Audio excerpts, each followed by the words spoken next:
the different color we have to use, red, green, blue, and then all this.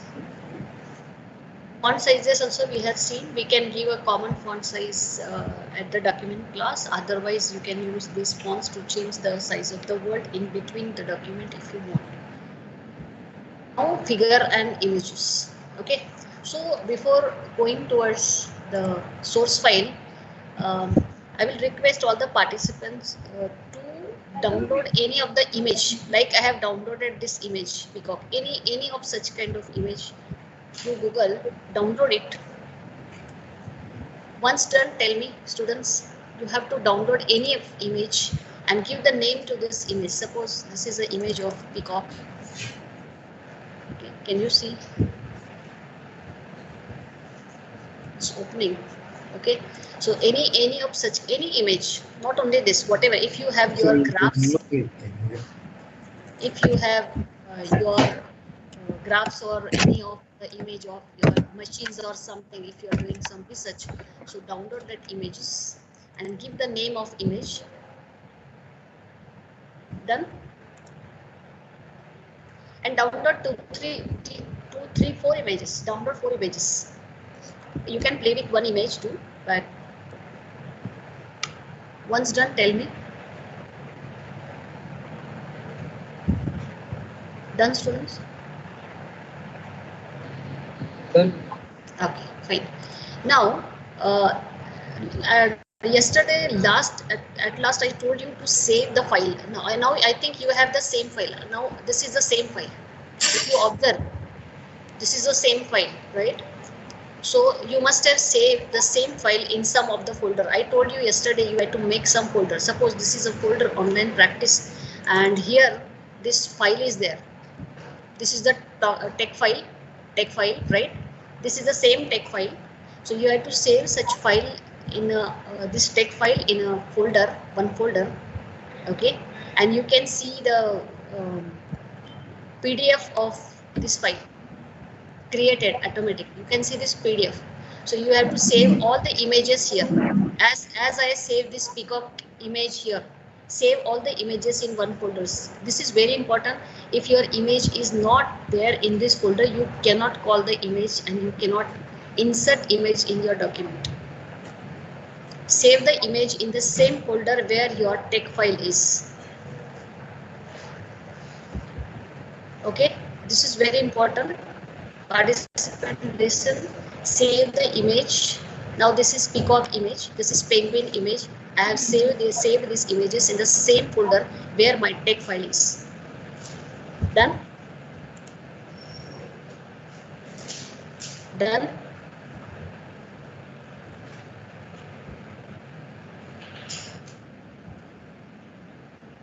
Yes, ma'am.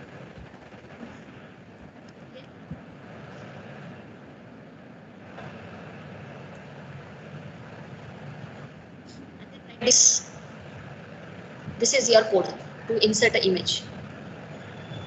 You have to write the code in between / begin figure, end begin figure, / begin figure, / end begin figure. Then this is / centering, means if you want to insert the image in the center of the page, then centering. Include graphics, give the width of the image, width size / line width, and whatever the name of the image, whatever the name peacock or whatever the name you have given. Caption you can give anyone, any caption. This is name. This is the image name. Suppose I have given Misco. I will show you on text file. I will show you the. See. Begin figure, end figure. As record అవుతుంది మాట్లాడబోతా. Shall I increase the size?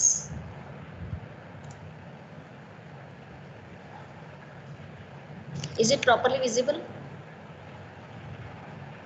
Yes, ma'am. Okay. Suppose I'll remove this H first.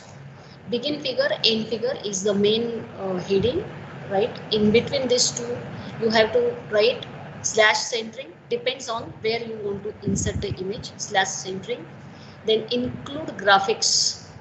include graphics, right? So initially in this I have given you only width, right? But you can give the height and width too. In this syntax I have given height, the height of the image will be 0.2 line width of the image will be 0.2 line width, right? And I have given the name of the, you can see in this my folder, you can see in this folder I have given the name of the image as logo, right? So the same name you have to call over here in curly bracket, the same name. This is the caption of the image. If you want to change the caption, you can change the caption. This is Symbiosis logo, right? You can change the caption any this, but this name should be the same as you had saved this image with the name in the folder, okay? Because you are calling image over here. You can change this height and width, right? Label you can give any. Label is figure symbol. You can give any label. Done? If this code done, then we'll run the program. Once done, tell me.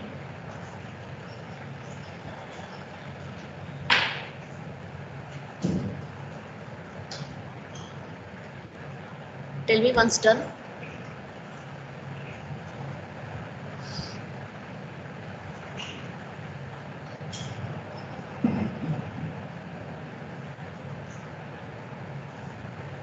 Is it done?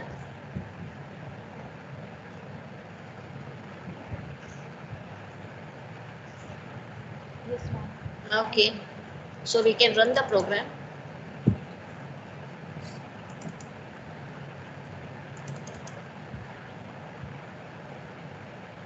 And then you can see this figure. Okay. This appears in the center of the page, right? This appears in the center of the page. This is the height and width of the this image. Okay. Now I have removed here h, whatever the h I have given, right? If you will not give this h after this, I have written this h first, right? What it means? This h means you want to, and not a curly bracket. You have to give this h in this square bracket. Square bracket h means you want to insert the image here. H means here. So if I want to insert this image somewhere here after this bullet, right, after this bulleting points, so I have to give this instruction to the LaTeX that insert image here. So if I run the program again,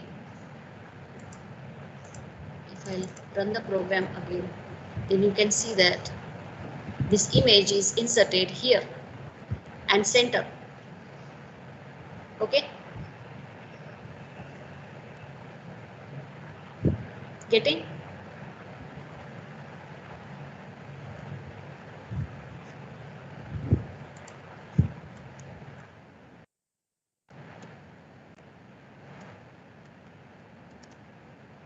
Getting?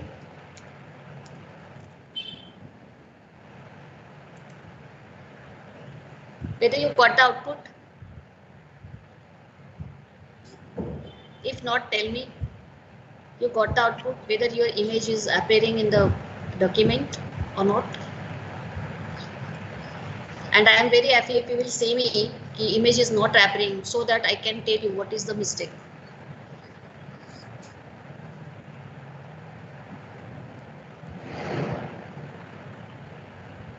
If it is done, tell me. If it not, then tell me.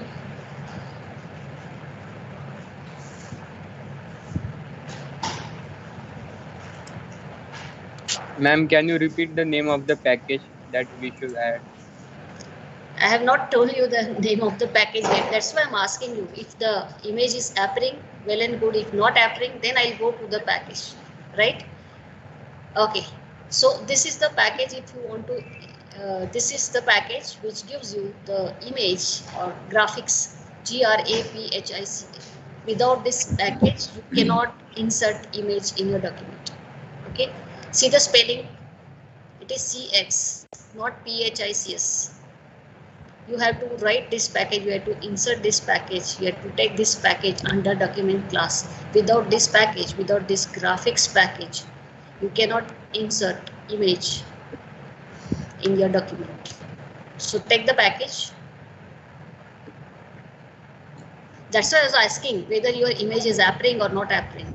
I was eager to listen the answer that image is not appearing in the document. Okay. So take this package first, graphics, and then write a code.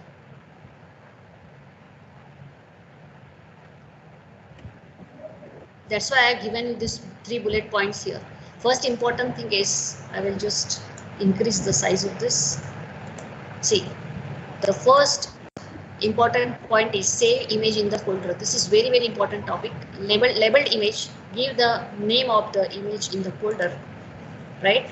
And you have to remember this name, and the same name you have to call over here in the syntax, right? Same name you have to call over in the syntax, and use package graphics. These 3 points are very, very important while inserting the image.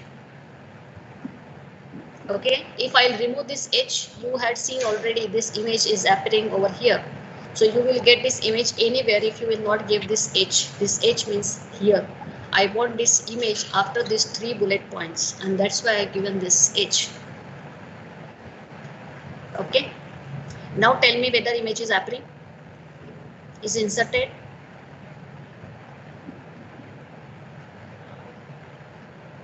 Is it done?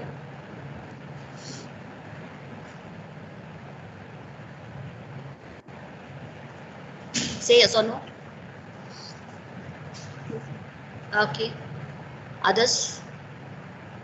No, ma'am. Getting no? Image is inserted. Image inserted.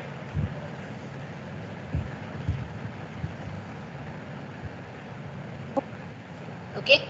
See, you can see the changes. If we'll change the height as the 4 and keep the width as it is and run the program, and you can see what it happens, how the image is changed. You have to play with this. See, height is 4 and width is 0.2, right? You can see the difference.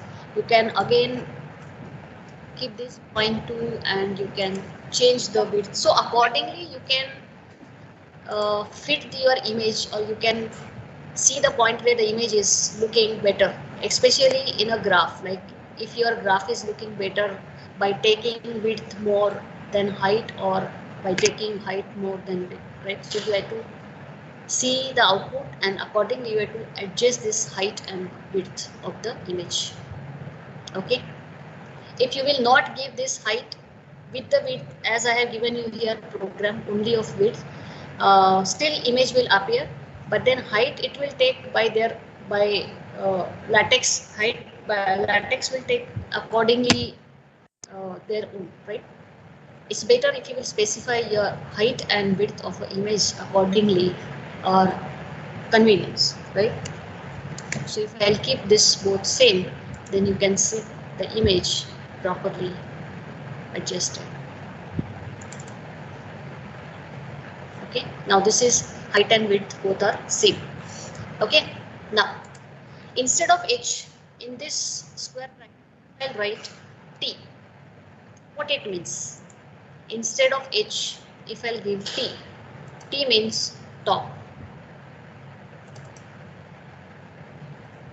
So your image will appear at the top of the page. So this is your page. This is your page. See, this is your first page. And here, after yesterday's whatever we had done, we had all done work in this file yesterday. And after that, I have taken this new page. Slash new page means you will be at new page, right? Slash new page. So this is new page. Instead of H, if I'll give T, T means top of the page. So your image will appear in at the top of the page. Okay. Sometimes to write some report, like not research report, maybe some report to the college, like some committee is visited or something like this, some kind of report if you want to write, where you have to give logo at the top of the page, each and every page. So there you can use this. T means top of the page. Play with the image. Instead of T, if I'll give B, small b gives you the image at the bottom of the page. You can see this image will go to the bottom. Is it?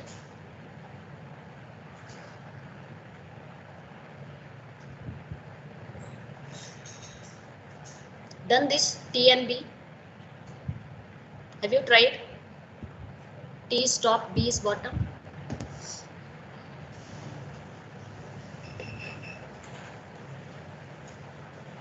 If yes, tell me, so that we'll go ahead.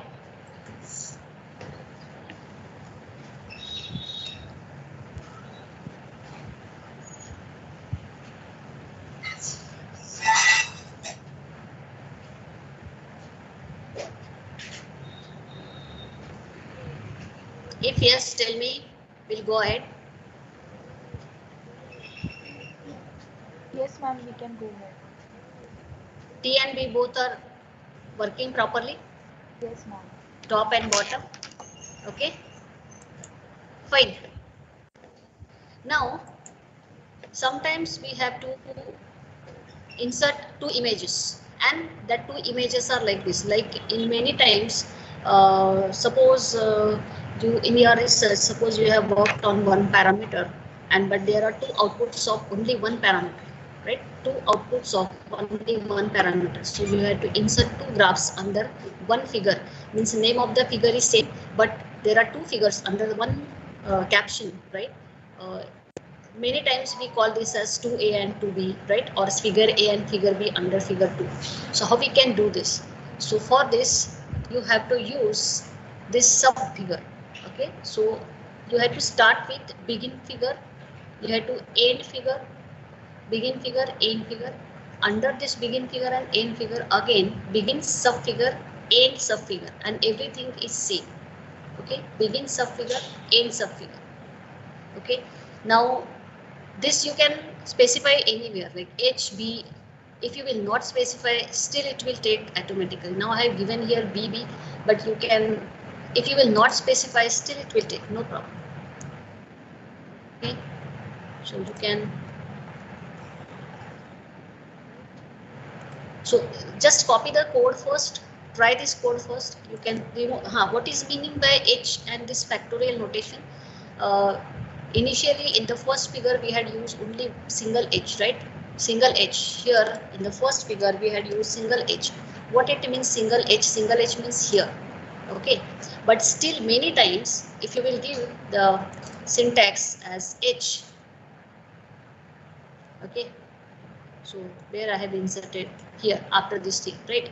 So many times, though we had given here a syntax H, many times the figure is actually the floating object.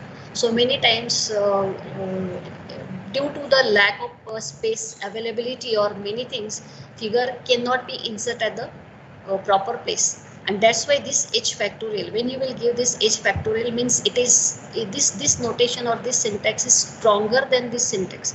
This will give you, or what is meant by H factorial? H factorial will tell the LaTeX to insert a figure at that point only, whatever the length and width of the figure, so that LaTeX will adjust the length, height and width of the figure accordingly, because you want to insert a figure there only, image there only. So this is the stronger syntax than this. Okay, H factorial. Okay, getting? Now use this subfigure and tell me whether you are appearing this. And again I am telling the same thing. I'll be very happy if you will tell me that figures are appearing but these captions are not appearing properly.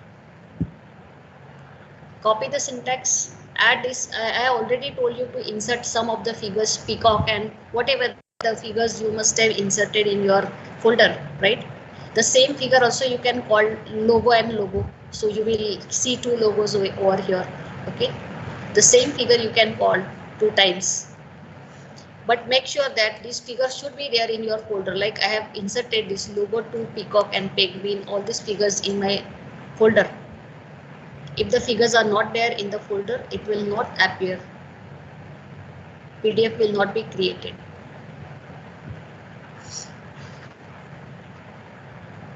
Copy this subfigure, begin subfigure, end subfigure, begin subfigure, end subfigure. What it means, /h space. This space is the space between these two figures. You can increase or decrease this space accordingly your wish, right? If you want to increase this space, like if you want to put this figure or insert this figure somewhere away from this figure, you can increase this space. Instead of 0.5, you can increase 0.8, right? And then you can run the program. Horizontal space between these two figures, right? So you can see the pace is too big. Yeah, no, it's increased little bit, right? If the space is very big, then you can see this figure will appear just below this figure. Okay, so 0.8 is okay. You still can adjust. You can decrease this. It will take 0.2.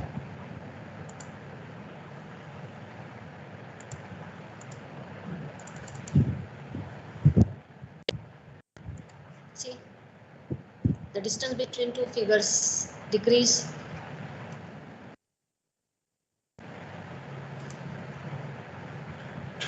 It will again increase. So depends on that, you can adjust the distance between two figures. Okay, tell me whether you got such captions.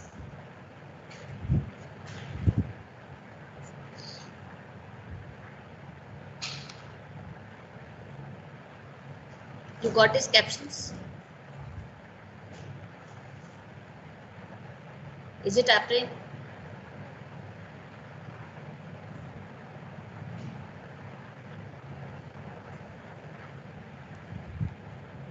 Say yes or no.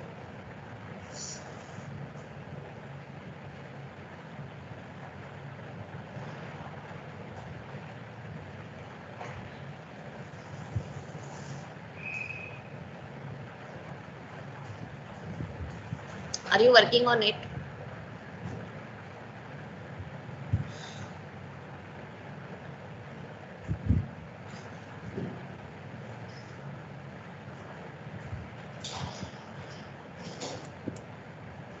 It's working. Okay.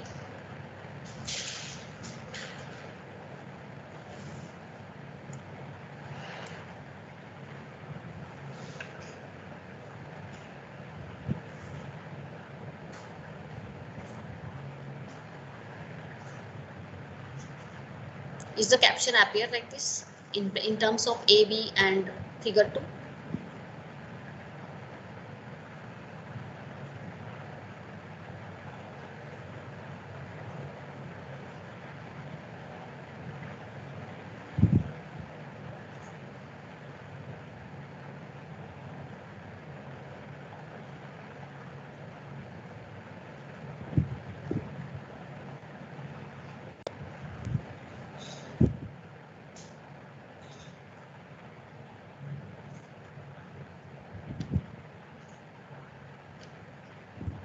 Tell me once done, and once you will get the output.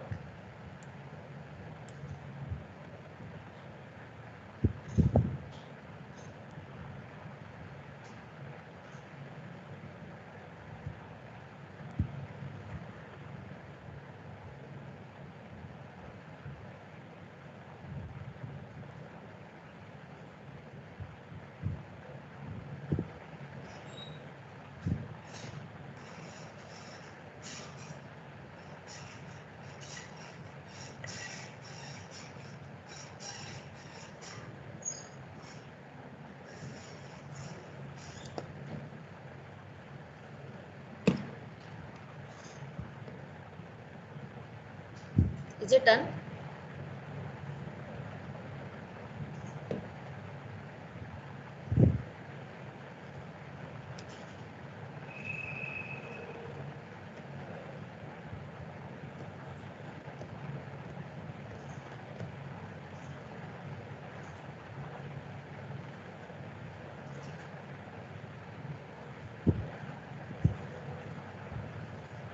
Whether you got this output?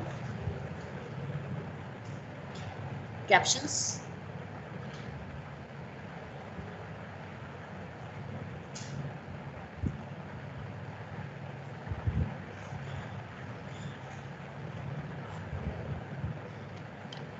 If not, if you will not get the output like this, then there must be some package missing. Okay, and then you can go up and you can see this use package sub caption. If you are including one figure, if you are writing a syntax for sub figure, and if you want sub captions, then you have to use this package sub caption. Okay, then and then you can see the two separate captions for this two figure under one roof, right? Under one roof. Is it? Add the package sub caption, then you can see these two captions for these two separate figures. These kind of things many times the researchers required, those especially those who are doing research in image processing. Yeah, as I explained you yesterday, for image processing research you have to insert many figure, like many times 9 figures or 11 12 figures or a bunch of figures you have to insert, right, under one figure, under one roof. Okay, just the parameters are different. Okay, now we have to create a cluster of 4 figures, 4 such figures. Okay, I can show you the output here. So initially I will give you a time and try to, initially I will give you a time, try to write the syntax for such kind of cluster. This is under same figure, figure 2 birds, and 4 figures are there under this. This many spaces available. Okay, and the syntax for this is this much big. Begin figure H is for here, right, and then sub figure, begin figure, sub figure 4 times. After each, like I can show you the output. After begin figure, sub figure for A, sub figure for B, then you have to give H. Here you have to give H space. Here you have to give V space. V space. See, V space. So that you can specify the spaces between this. Like if you increase this V space to equal to this, you have to increase this V space limit. This is 0.5. H space, what we have given, H space is 0.4. So you can change this, right? So this is the syntax and this is the output. Okay, so write the program or write the syntax for this 4 figures in under one roof and show this, see this output. For this you again need a use package as sub caption. Take a package sub caption, right? So this ABCD caption automatically will appear, and this is the program, right? Which will be better? This one is better, or this one will be better, or this one will be better? Or you will write by your own, by taking this as an example. This is for 2 figures, so you have to write a program, such program for 4 figures, and tell me once done. Insert 4 figures like this, clustering.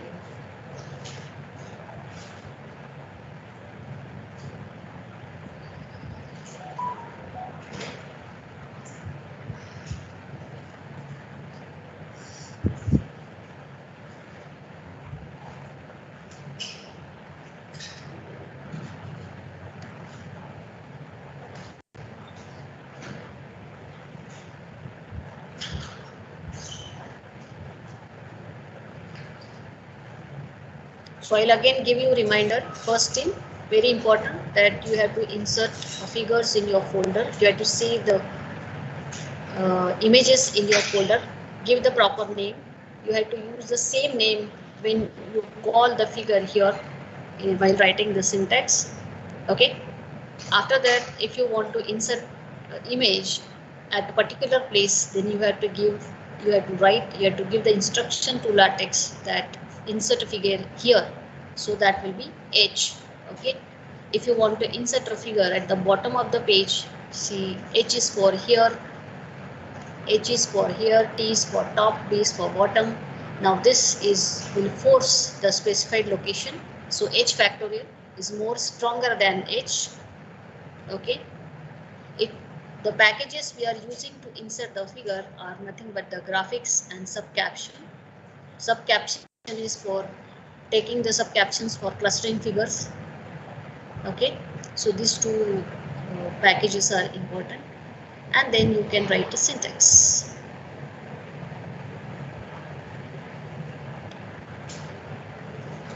So write a syntax for 4 figures.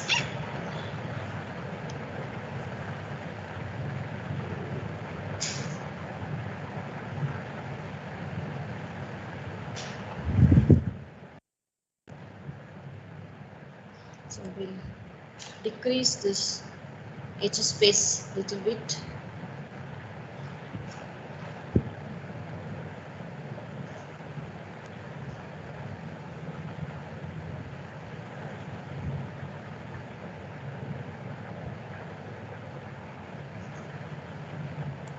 H space, this is one.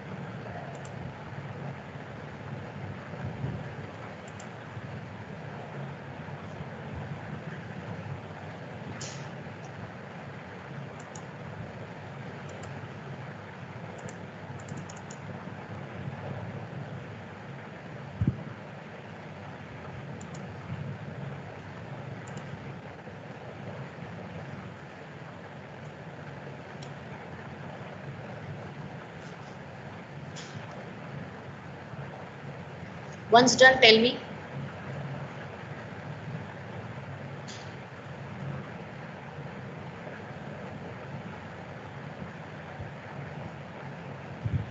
Am I audible? Hello, am I audible? Yeah. Yes, ma'am. Yes. Yes. Because nobody is answering. That's why there must be two things. Either you know all the things and you will be able to do all the things, or secondly you will not be able to do anything. So I'm not actually guess what is going on. This is actually post-lunch session. Yeah. So everybody is in sleeping mode. All participants are please raise Reply. your hand, or if you have any query, you can ask so that we'll understand. Okay, and the last part is okay. So then, okay, ma'am. Then we'll go to the last part, and the last part is to create the list of the figure, because in a thesis you have to create, after the table of content, you have to create a separate list of the figure, right? So syntax is, this is under the begin document. You can give / list of figures, no space. Okay, so and if you will run the program,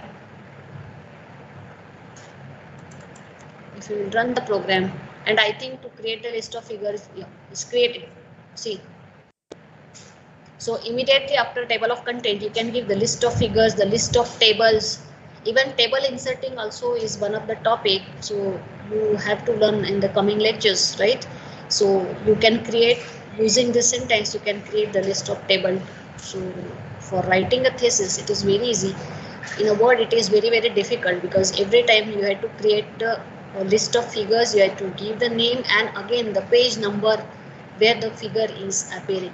Here automatically this gives you the page number. So first figure is appearing in page 1 and these remaining figures are appearing in page 3, right? This is page 2 and this figure 2 is appearing in page 3.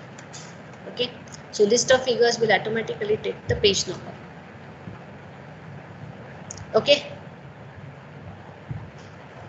any doubt?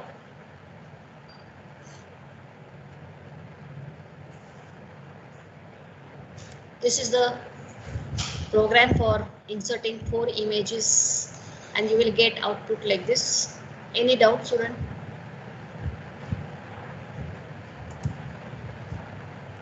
If you have any doubt, you can raise your hand. Oh, ma'am. Yes.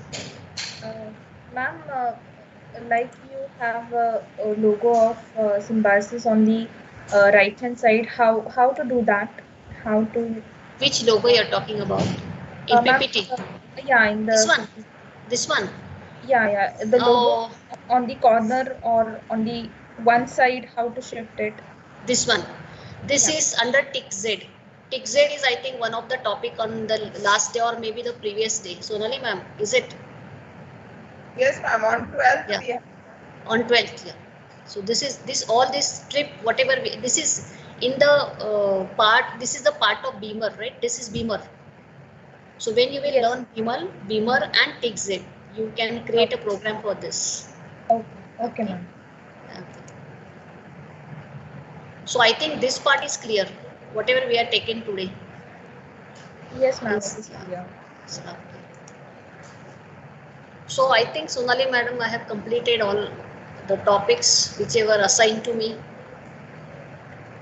Yes, ma'am. Okay.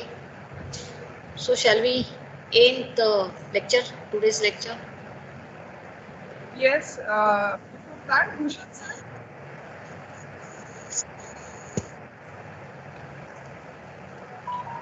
Bhushan sir. I have a question for you. May Yes. Yeah, you can. Ma'am, you just told us about how insertion of the figures is to be done. Is there any provision of drawing the images like which we do in the Word in this? Kindly repeat your question. Which we do in a Word means? Yeah, we have just inserted the figure, means we had to download and then insert it over here. Is there any provision of drawing it directly over here in this document itself? Like we do in the words, we have different shapes in them. If you are talking about circuit and such kind of figures, right? Yeah. So that you can do it in TixZ. Again, you have to learn TixZ in, I think on 12th, last day. Okay. Circuit you can create. Circuit you can create even all the like electronics devices. That also you can create under TixZ. But if you want to insert such kind of images or maybe the graphs, especially if you have Excel file and you have already mainly like research in statistics or maybe even in my research in mathematics, I have created an Excel file through program and then I drawn a graph. So the images have been created and I have to insert the image, then we have to write such program. Okay. Thank you. Yes. Okay. Any other?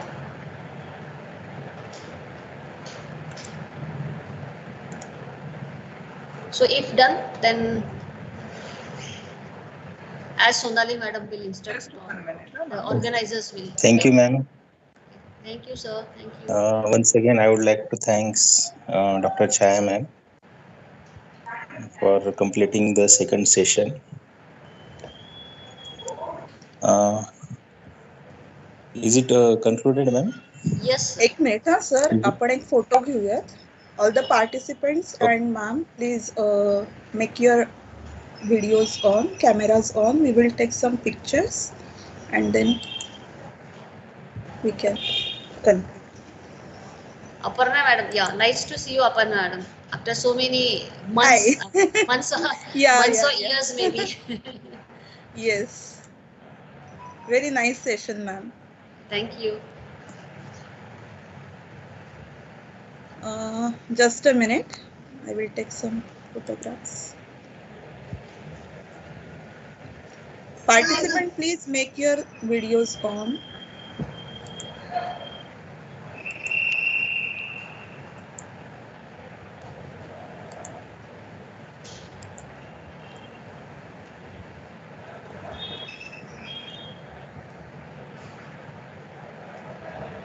One more.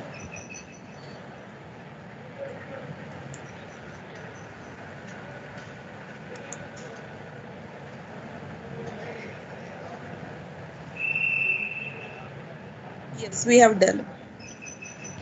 Thank you.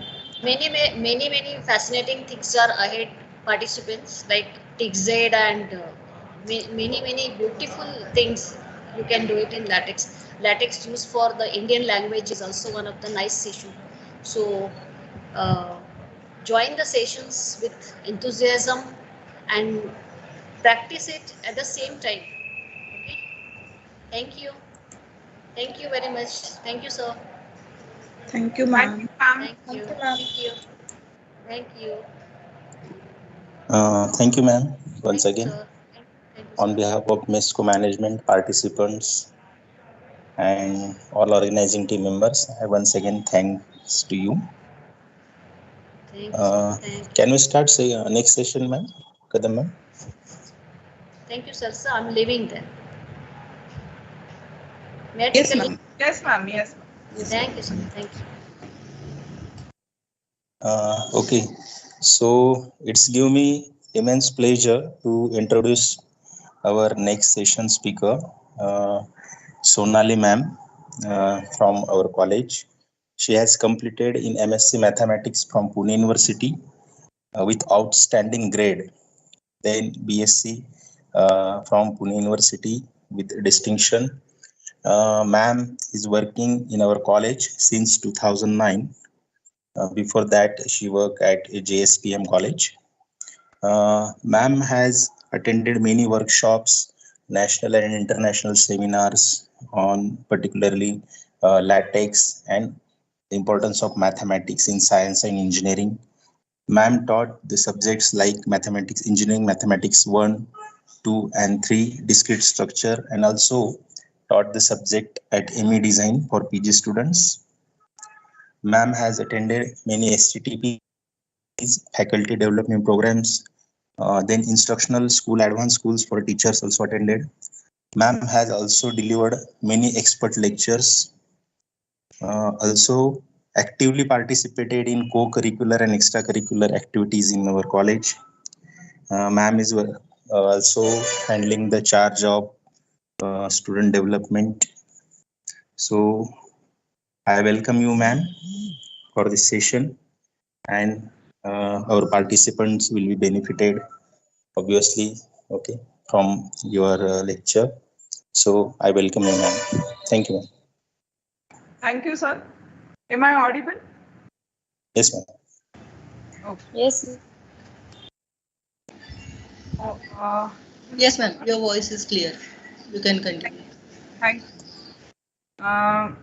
Today, we will discuss now in this session how to write basic mathematics, the terms in LaTeX.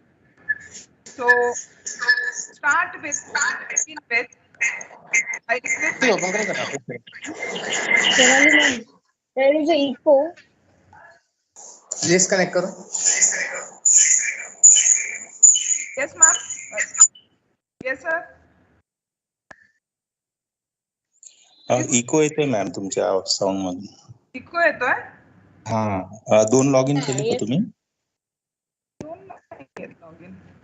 Double log in झाले असतील may be. Screen visible आहे का पूर्ण complete? नाही, screen screen share नाही झाली madam. फक्त share झालं आता. Ma'am, हाँ, screen आता is झालं. visible now. Yes, it is visible. Now it is visible. Okay. Now is the voice is clear? Because I am taking from college. Yes, yes. Yes, Now it is yes, clear. Okay. So today we are going to discuss how to write some basic mathematical terms in LaTeX.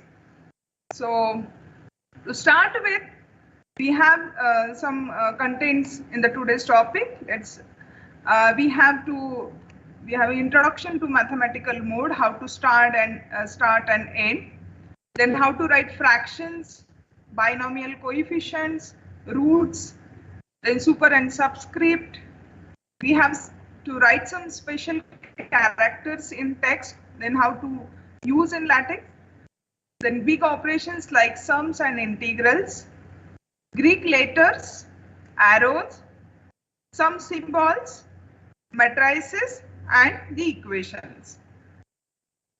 Let's look at what is first of all the mathematical mode, math mode. It is called the math mode. So mathematical formulae can either be added in running text, like you are writing some equation in the running text, or it can be separated from the text to highlight the equation, right? So here is an example. I have written this x cube plus 3x square minus 3x plus 1 is equal to 0 in the text also, in the running text also. And this equation I have separated from the text, okay, to highlight this equation. And for both the purposes, we have to use the math mode. So LaTeX has its own math mode. Many commands are run only in math mode. If you use outside, then they produce the error message. So if LaTeX encounters a math mode command outside math mode, it sometimes produces a sequence of errors. So whatever you have to write, mathematical term, mathematical equations, you always have to remember, you have to write that into a math mode. So what is a math mode? And first of all, a very important thing that you need to use packages. Without packages, you will not get an output which you want, right? Just like Chaya ma'am told you that for figures, we have to use the package graphics, right? So same thing here also in mathematics. If you want to write some equations, if you want to matrices or any equation, then you have to use the package M.E.S math, M.E.S fonts, M.E.S symbol, math tools, or many more. But these are the basic four. You need to always write. Give some more commands for math mode. If needed, they can be loaded using use package. Okay, so I request all the participants to begin with the practice session. What you do is, you have already some article you have started from yesterday. In the same, you just add these packages. I will just a 1 minute.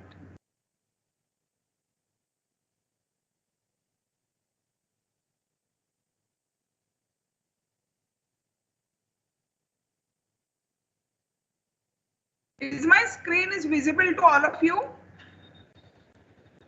Yes, the screen is visible, ma'am. Okay.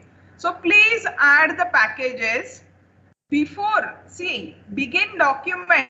Before this begin document, whatever we are writing, it is called preamble in LaTeX. Yesterday, Girish sir told that this is called a preamble. So in the preamble, we have to use, gives the instructions. We have to write the packages which we want for our document. So you use the package M.E.S math, M.E.S fonts, M.E.S symbol, and M.E.S graphics. Once you just start writing use package, okay, it will give you option, and then you have to just enter that. Just 1 minute. You just have to enter, and then if you write like this M.E.S, so it will show you the options.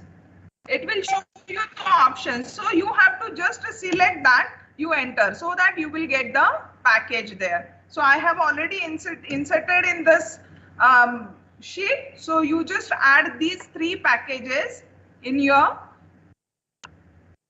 practice file. Okay, text file. Now, what is now the math mode? Okay, so there are 3 ways to start and end math mode. First is, you see, we have environment. Okay, so now you know the environment. So we have begin, itemize, end, itemize, begin, enumerate. So enumerate, itemize, these are the environments. Or begin figure. So figure is an environment. So like that, we also have the environment math. So in a text, if you want to write the equation in a text, we have the environment math. So you can add / begin math, end math. Okay, so this environment, or there is a second notation, we have / open bracket and open bracket again /. So we also have to close. Whenever we are opening, we also have to close. Then we have $2. So in a text, if you want to write an equation, you have three options. First one is man, second one is this open bracket, and third one is these $2. And in a paragraph, so if you want to display that equation, then you have to write the command \begin display math. Same thing you have to end. Then you have \close bracket, or you have $2. Okay, in between $2 you have to write. So you have to use, out of these three, you have to use any one of the notation to write. But see, all these, the three notations for math mode in a text are similar, but the first two are bit fragile and sometimes lead to a mysterious errors, especially in headers. So the three notations are here are nearly equivalent, but not completely equivalent, and we are generally using this second notation, open bracket and close bracket. Okay, this second variant is used. So your math mode is now \open bracket if you want to write in a text, or if you want to write in, if you want to display, then we have to use the close bracket. Now let us see how to write the fractions. Okay, so if you want to write, say for example, y upon x, you want to write y upon x, then we have to write \frac. Then these are two curly braces, where in first curly braces you have to mention your numerator, and in the second curly braces you have to mention the denominator. So let us use this command and let us write down. Let us see the output. Okay, so I am using now, see this,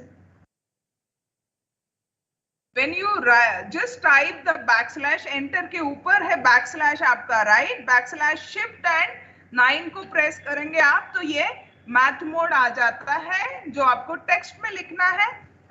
इसके अंदर हम command लिखेंगे frac.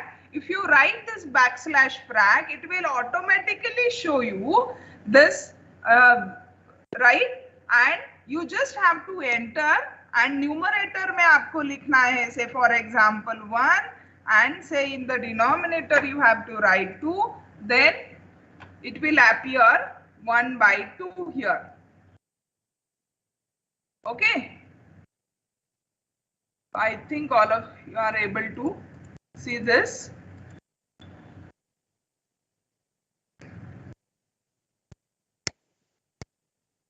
Yes, it's visible.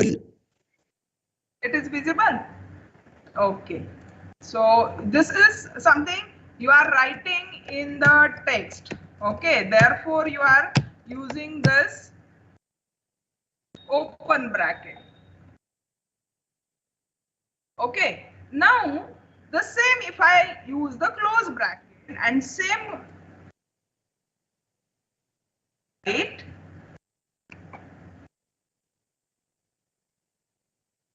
then you can see this will appear in the display mode.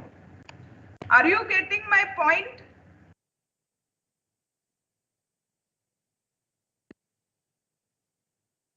Yes, ma'am. Okay, so I request all the participants, please try all the commands, okay, so that you will learn. And if you don't get the output, many of us, if you run this program and if you don't get the output, then what you have to do is you go into tools, okay, and then commands, okay, and after this commands you go view PDF. Many times if you have a problem in the PDF, okay, then you just go to tools, then you go to commands and view PDF. Okay, then also you will get a PDF. Sometimes you have a problem, not always. Now,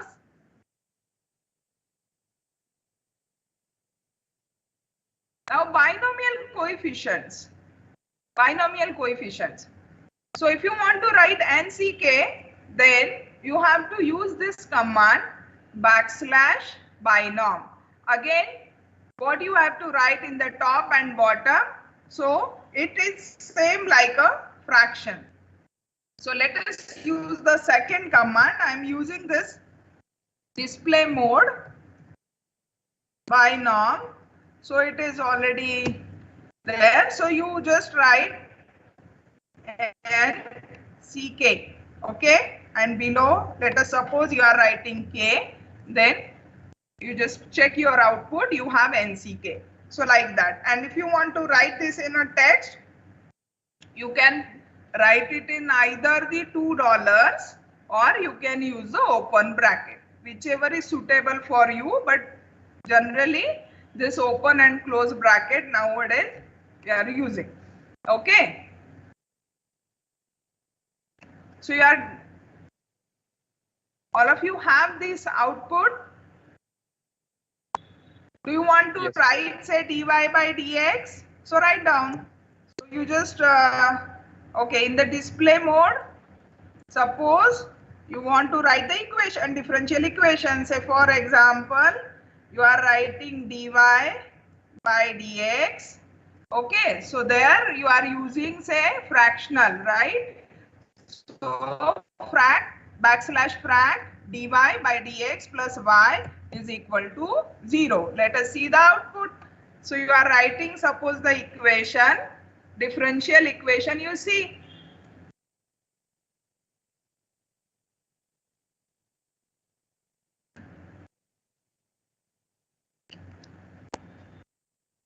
Are you getting the output, students?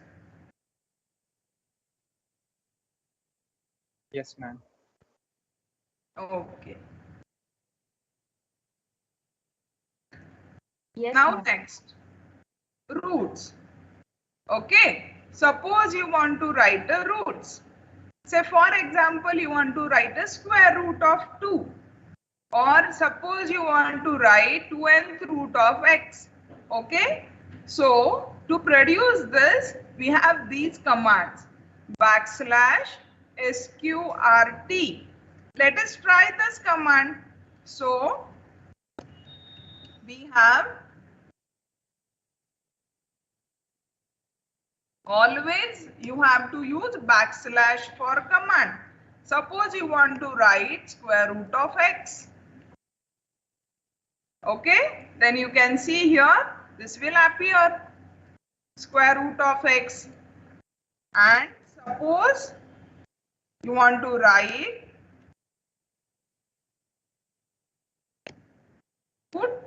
suppose you are writing, say, let us say 2nth root of x. Okay, then it will appear.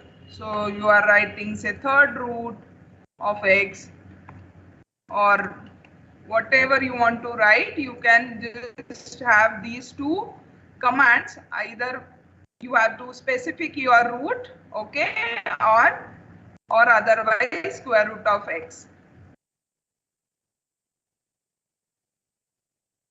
If you have this green process started, you can see in the message, if you have this green signal, that means you don't have any error.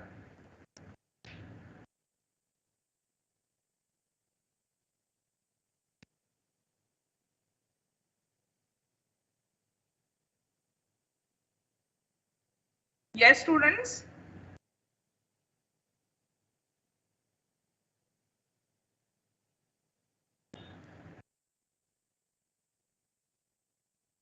Are you getting the output?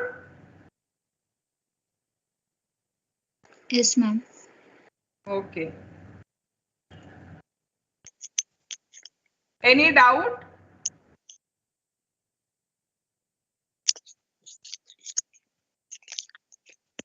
Is it? It is easy, right? Now,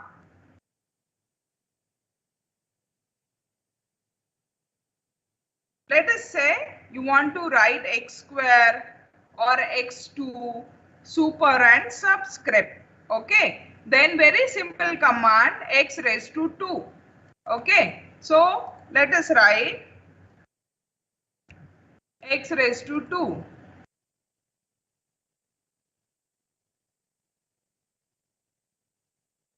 Okay, you can see what is the difference of this x and this x. Can you see?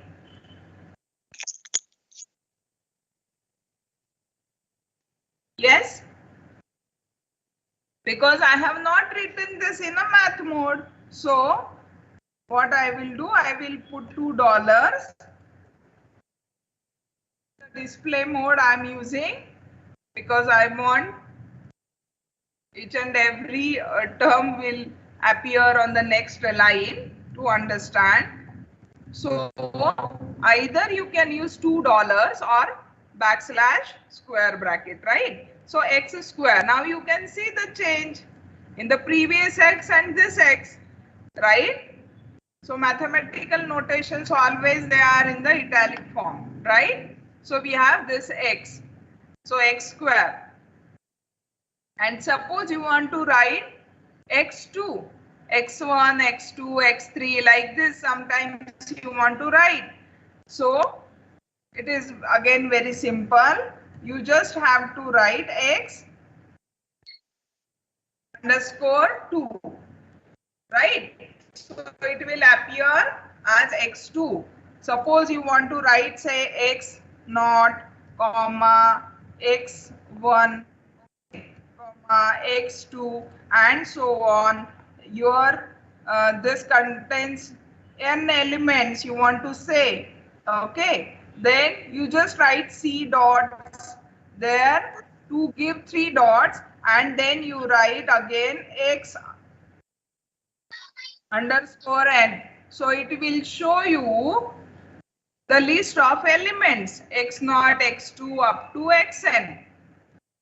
Students, are you getting my point?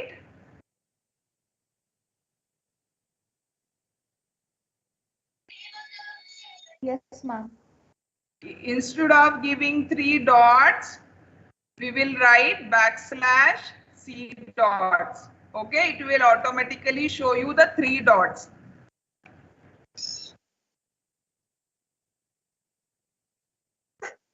Right?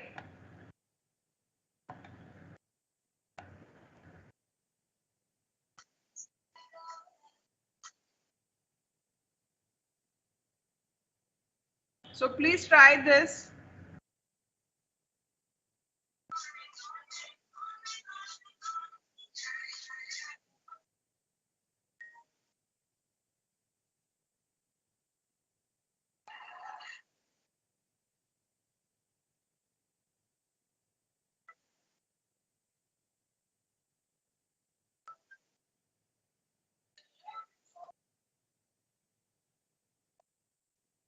Yes. Now suppose you want to write, let us say,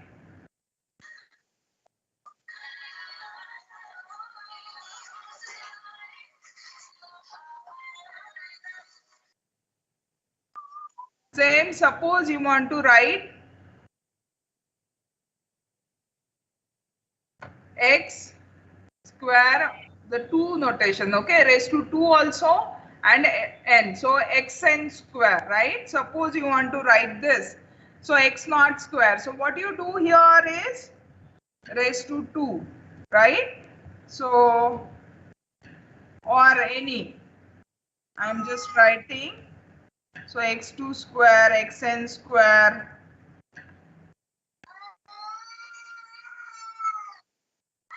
So you can see here.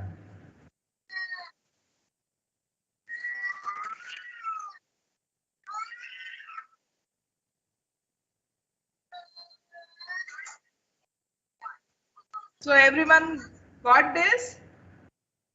Up to this? Any doubt?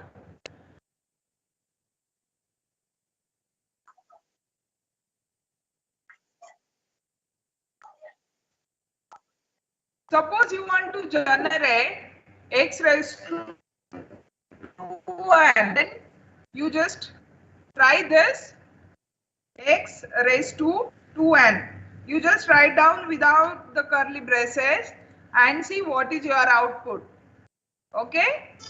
See the output. So x square आ गया और n उसके बाद side में. So if you want x raised to 2n output, what you have to do is you have to put that 2n in the curly braces. Okay? Then we have this x raised to 2n. Okay? This output. So if it is not the single number or the letter or variable, then what you have to do is you have to put it into the curly braces. Similarly, suppose you want to generate xi comma j. Okay. So x underscore in the curly braces you are writing x underscore I comma j. So it will appear as xij. Okay.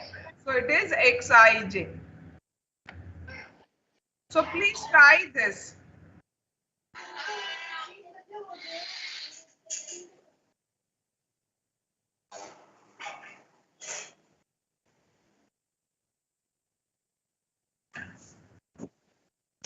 Everyone got this output? No, ma'am. What Yes, ma'am. is the problem? What is the error?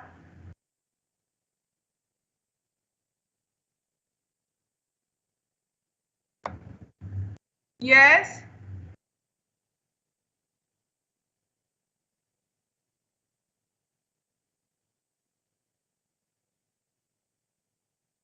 किसको नहीं आया है? Can you please raise your hand?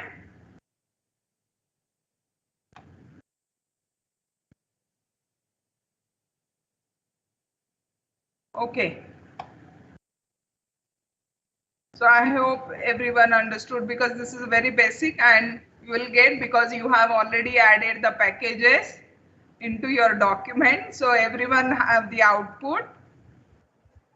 Now see, if you want to generate x raised to 2 raised to n, okay, you have to write this command. So x raised to 2 raised to n. Then only you will get x raised to 2 raised to n. Okay.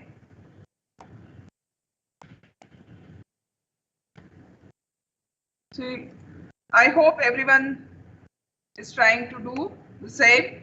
Now suppose you want to generate x raised to 1 by n, then you have to write x raised to, in the curly braces you have to write fraction.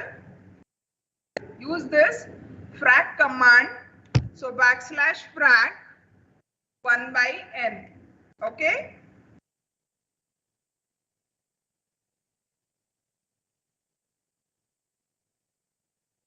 So super and subscripts are shown in reducing fonts, right? If you write 1 raised to 2 raised to 3 raised to 4 raised to 5, okay? So font is reduced here. But from the third step onwards, you can see the font does not reduce anymore. Now suppose in your document, this is the next topic. Any doubt up to this?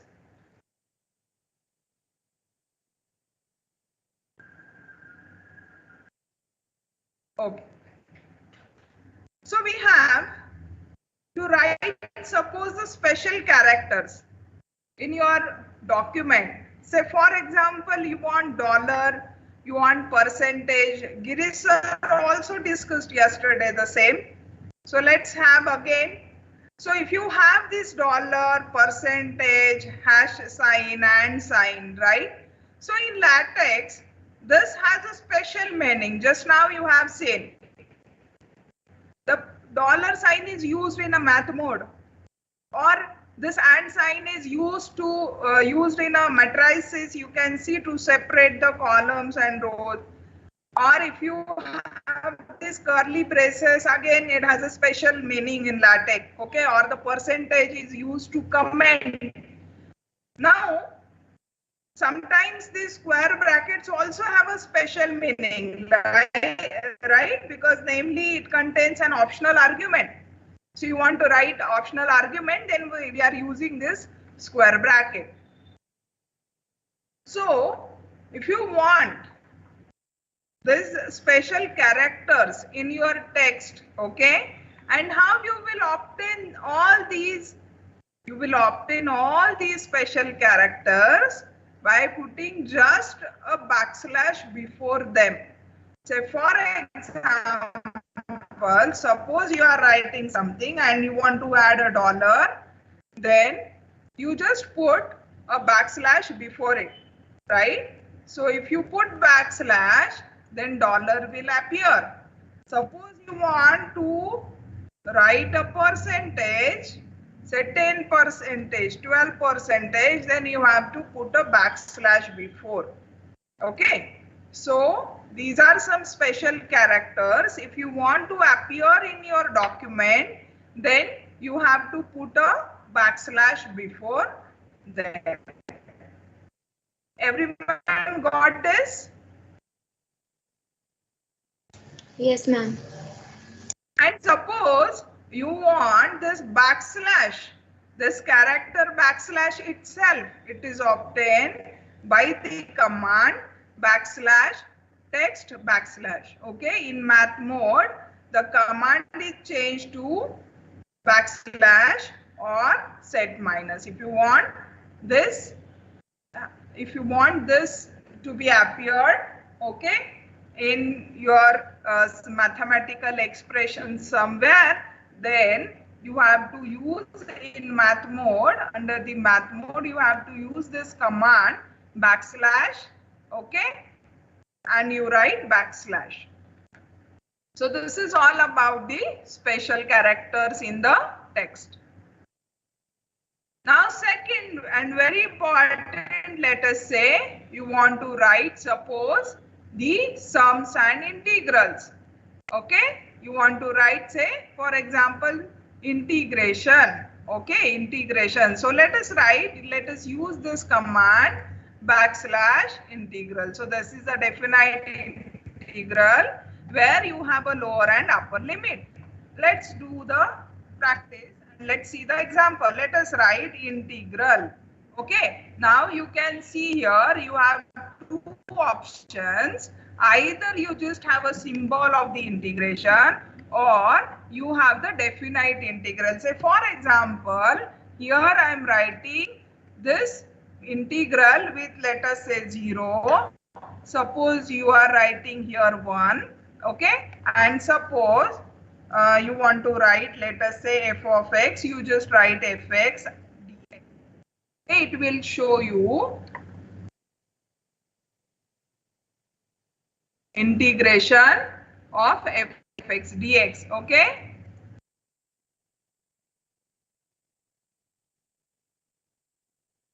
any doubt in this?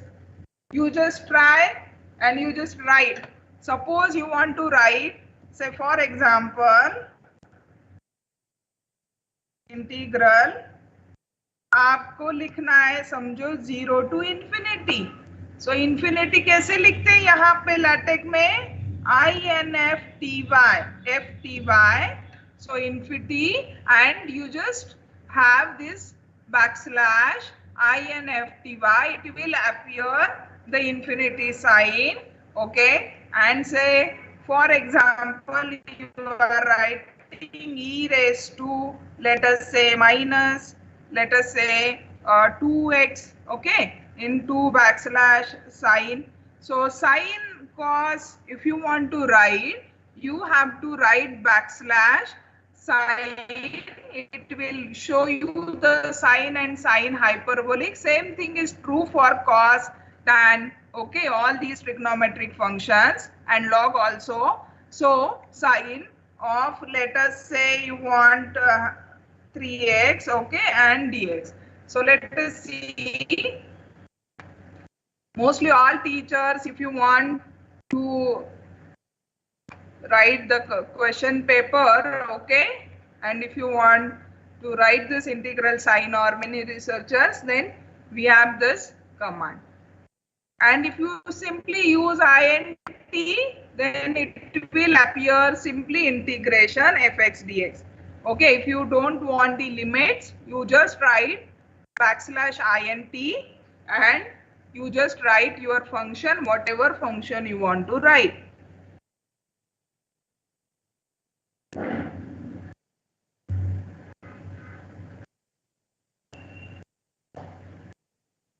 Everyone understood? If you have any query, if you want to write any integral equation or the integration,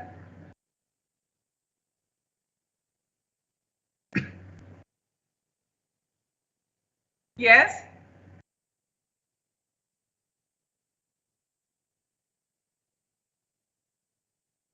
You just try. I will wait for 1 or 2 minutes and then we will see the next topic. Okay, you just try to write this integration.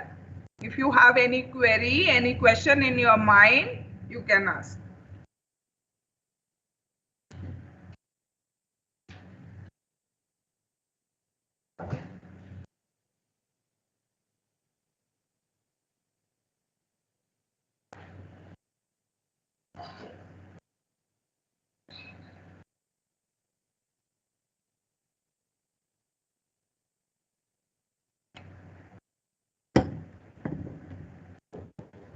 Hello. Yes, sir. Am I audible, ma'am? Yes, sir. Madam, how to write that suffix before the variable? Because in a fractional differential equation, sometimes we need to denote the integration I, and that suffix is before the I. Yes, sir. Then you write suffix before that command. Okay, it will appear. You have tried? No, I have not tried. Actually, we write x0, x1, but 0 before the x. I want to write 0 before the x. 0 where? In the integral?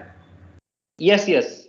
No. X0, x1, x2, up to xn. We have written that sequence.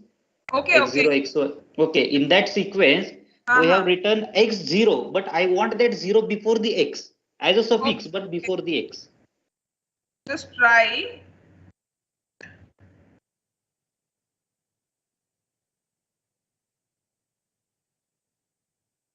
You just try this.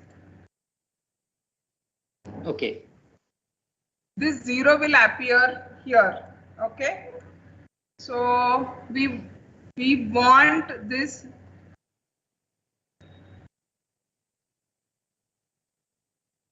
You want Iman or Kapur notation? No. It is 0 suffix x, but 0 small and x bigger. I want 0 small as a suffix before the x.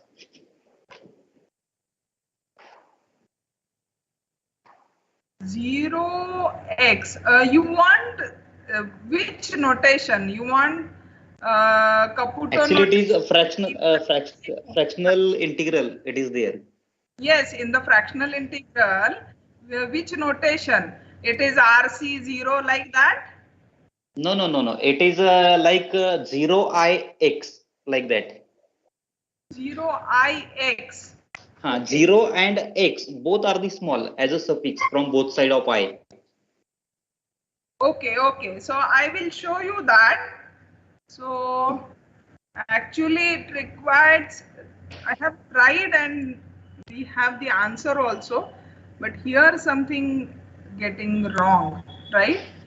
So you just put that, sir, you just put that in the WhatsApp or in the chat box. Chat box is not able to show you. I will show you. I will share that on WhatsApp, ma'am. Yes. No problem. Okay. I will show. Okay. I will share later. Yes. I have written the notations. Okay. Fractional, because I am also working in the fractional. So I have written that all Caputo and Riemann notations. Okay, madam. Okay. Yeah, I have a question that if suppose I wants to give a space between sine 3x and dx. Right. So if you want to give the space, you have to use backslash comma. Okay, this will give you small space in sine 3x and dx. Okay. Yes, thank you. And if you want more, you backslash chord, and if you want again, then q chord. Okay, in mathematics generally these spaces, these commands are used to give the spaces. So backslash comma, then chord, and then q chord. In the integration, we have this.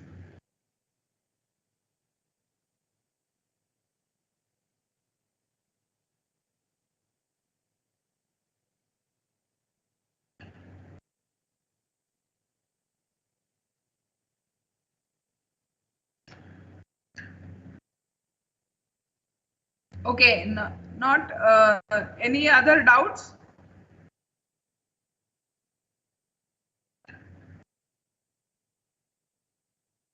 Okay. So next is suppose you want to write summation.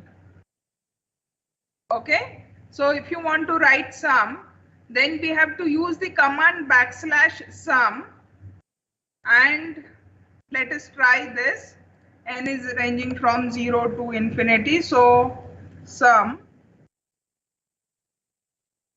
0, let us say k is equal to 0 to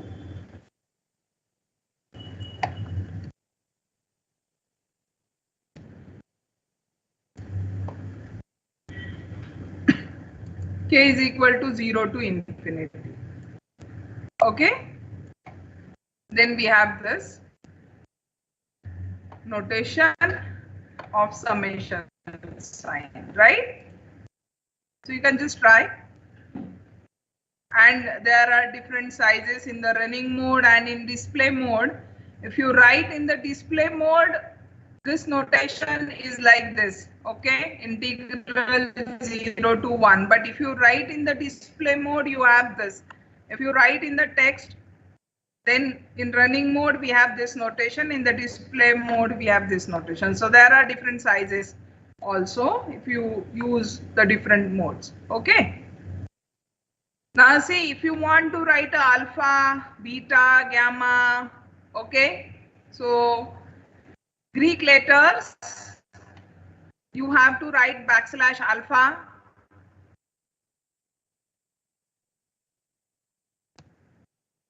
So it will automatically appear in the $2. So you can see this notation, or if you want to write, let us say beta.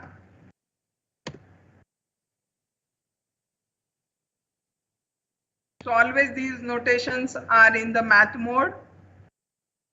So you just try these some Greek letters in your document, small delta and capital delta, or gamma if you want to write.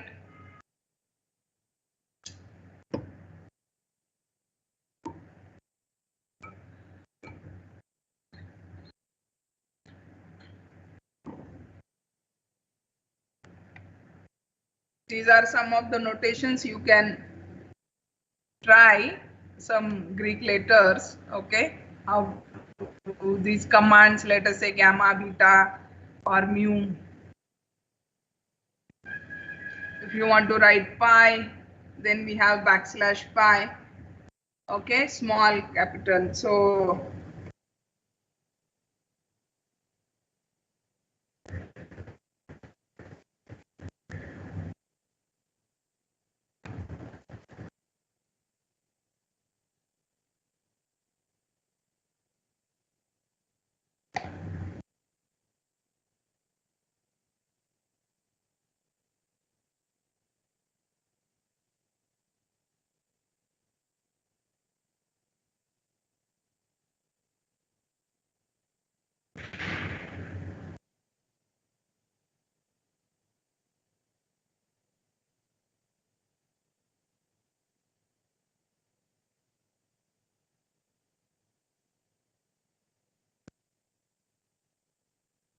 These are some Greek letters and commands. So if you want to try, you can try.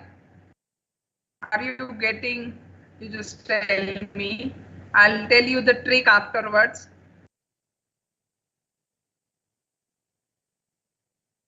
You don't have to remember all these, right? It is not possible. But once you do practice and if you use LaTeX, then it will automatically you remember all these things. This is the same thing for arrows. So you just try these arrows in your document.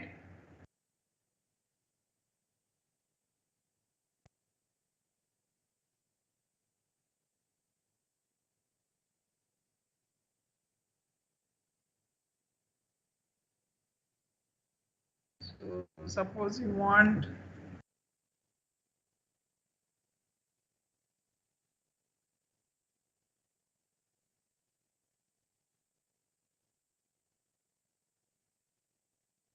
right arrow.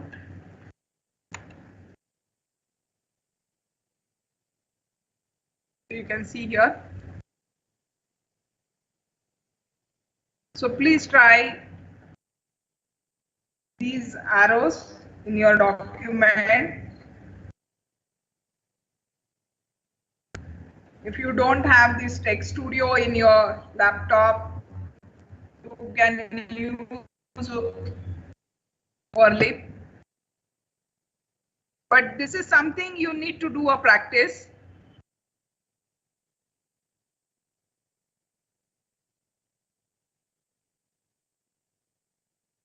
If done, we'll go. At least 2-3 things you have to do.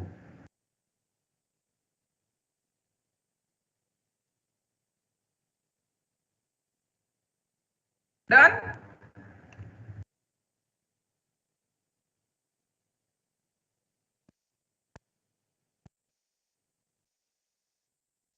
Yes?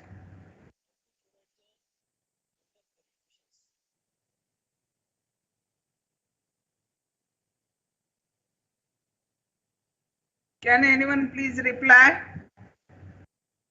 Yes, ma'am. Yes, ma'am, done. Okay. Then suppose for symbols, right? For symbols we have this. For all, if you want this notation, then backslash for all. Okay, or empty set. For partial differential equation, suppose you want to write a partial differential equation, say for example,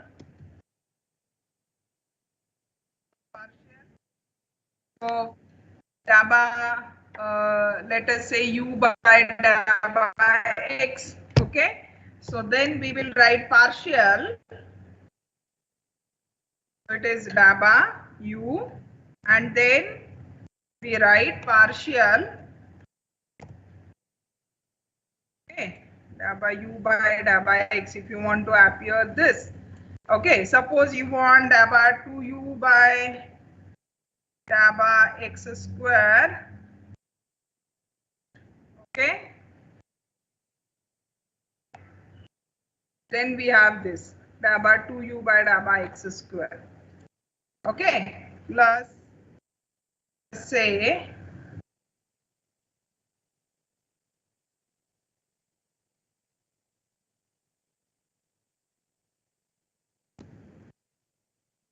u by, let us say, partial.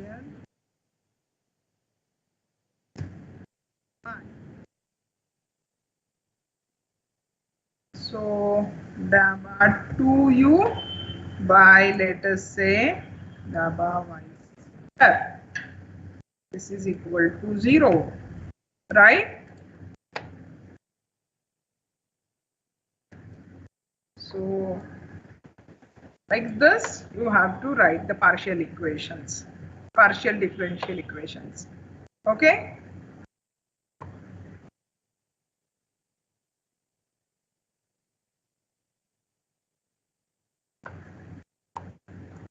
So these are some commands to use these notations. Okay.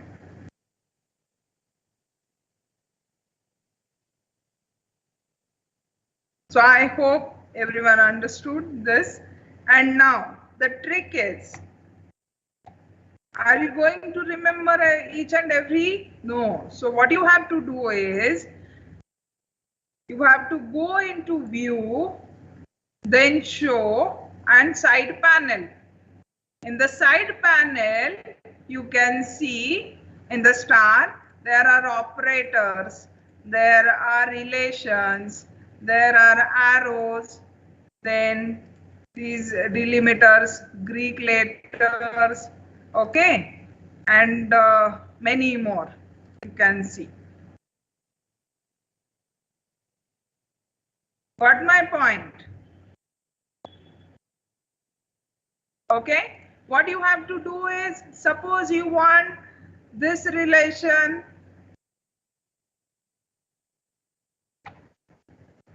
you just proportional sign, you have to, wherever you, suppose here you want, you put your cursor and you just click, okay, it will appear. Therefore sign, since, right, not equal to, right, or equivalence, like this. But all this you can see here, all this they will appear in the red. So because they are not in the math mode, so you have to put before and end, so math mode, and therefore we have this. Now there is no error. Okay, plus minus, suppose you want, then backslash PM. So it will appear, say for example, this A tilde you want, right, or A cap you want. So A cap, so here the hat notation is there for that, right? So in a view, you have to go into show and then side panel. Okay, you can see the brackets are also here. Suppose you want to write something,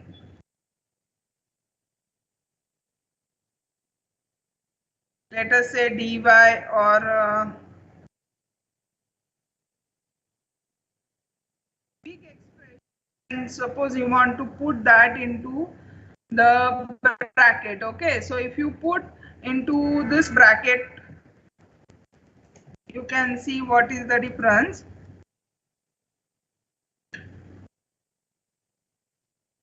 Okay, this bracket, how it is appeared, you can see. Okay, dy by dx जो है, dy by dx जो है यहाँ पे, वो कैसे दिखाई दे रहा है आपको?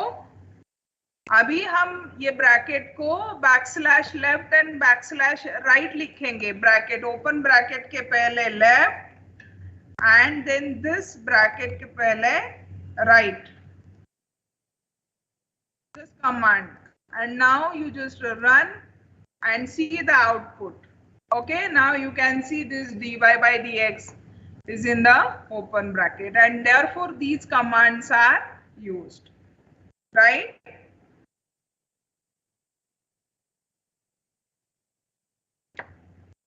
Understood?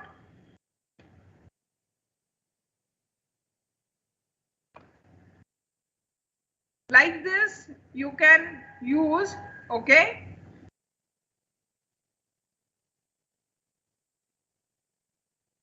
these square brackets or the open brackets.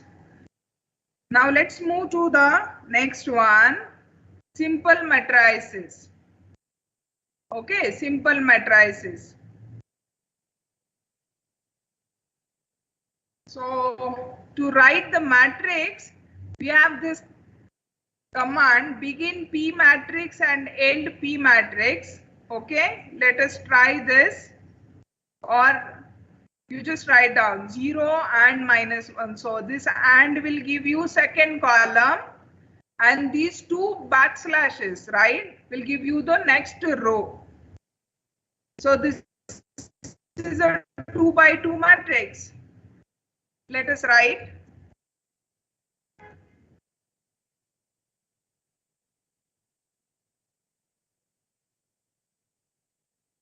begin, let us say matrix. Okay, and then here you have to write say 1 and 2 and backslash for the next row 3 and let us say 6. You can see this nice matrix will appear here, right? So you can add rows, columns, right?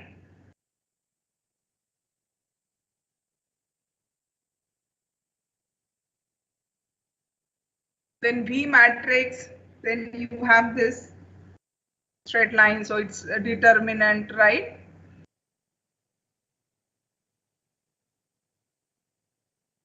Suppose instead of P, if I use B,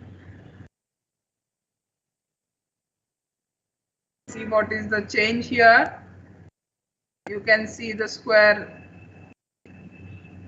bracket notation, or instead of B, if I have V,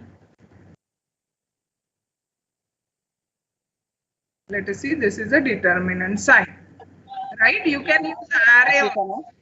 ಅಂದ್ರೆ fan ಅಂದ್ರೆ ಸ್ವಲ್ಪ ಒಂಥರ. Okay, so these are the commands for matrix. You can just try any one matrix.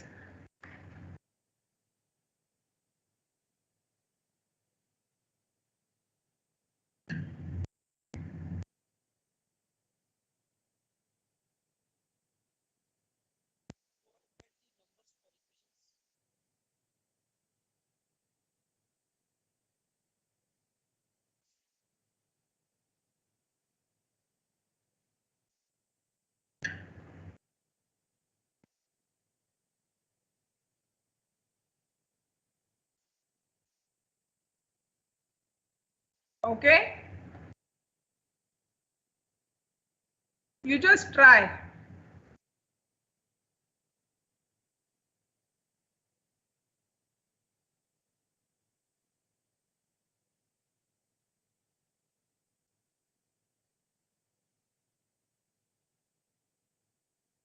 Now this is the last one. Suppose you want to write an equation where you want the number to the equation. Then in this case, you have to write the environment. Here the environment is equation. What is the environment? Environment is the equation environment. And in the equation environment, you have to write your equation. So begin equation, end equation. Okay. So suppose you are writing here begin equation. Okay. And suppose this partial equation you want to give the number to the partial equation, right? Just a one.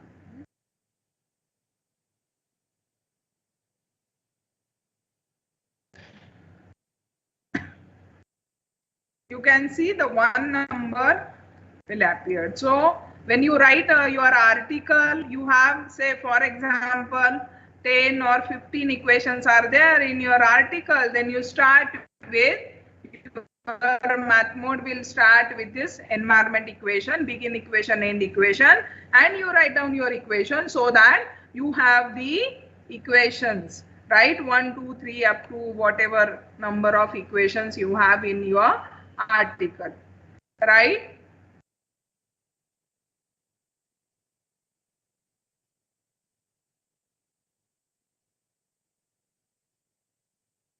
Yes.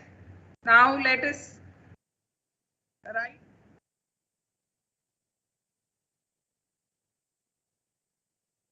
Let us you want to write some differential equation of order, let us say 2 by let us say dx square, okay, plus let us say 2 pi by dx plus let us say 3y, I am writing this linear equation is equal to, let us say I want sine of is 2x. Let us write down this. Okay, you can see. So d2y.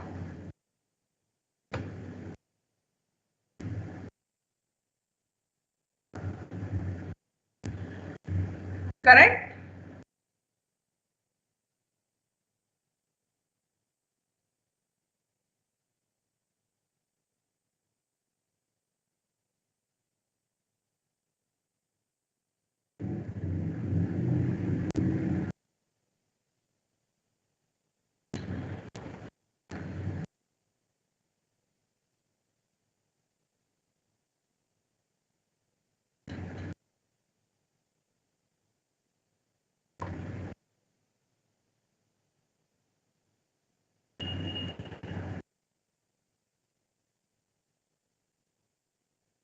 So any doubt?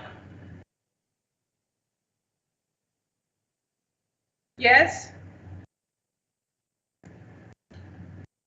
So this is how we have to give the numbered equation. So this is all about how you will write very basic things in a LaTeX of fractions, binomial coefficient, roots, super and subscript, okay?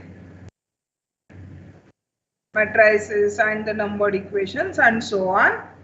So thank you all for patience listening. If you have any doubts, you can ask.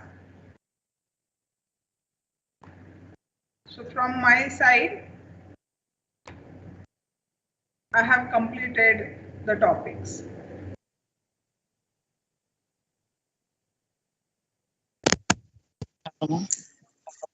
Is anyone having any doubt? They can ask. Hello. Yes, sir.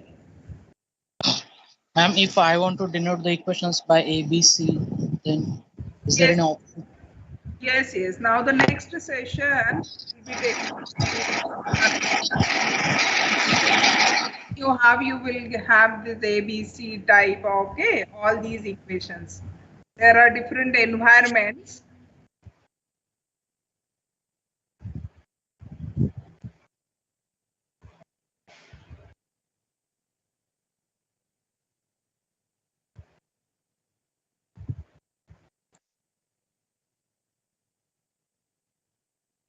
Madam, you are not audible. Not audible? Now you are audible. Yes, yes.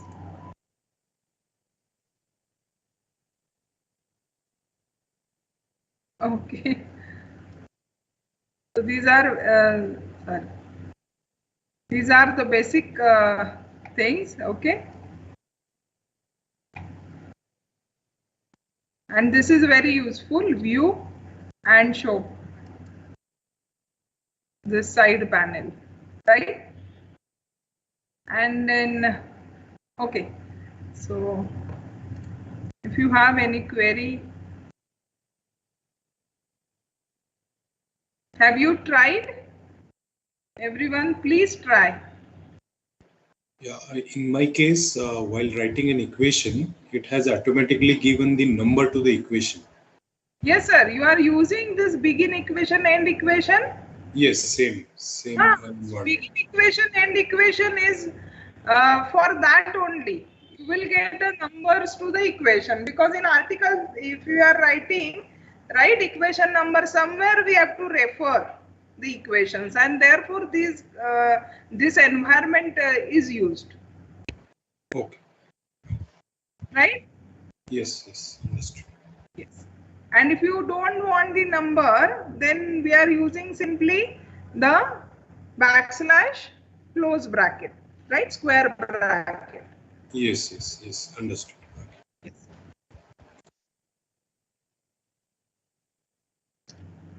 So many more things actually. We have to split the equation. We have gathered the equation, right? Or long equations, how you will write. Alignments are there. So many things.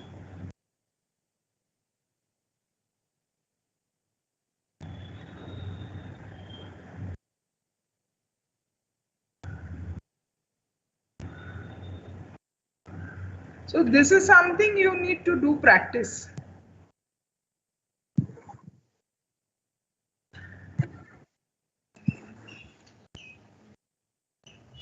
Any other query? Hello, ma'am. Yes.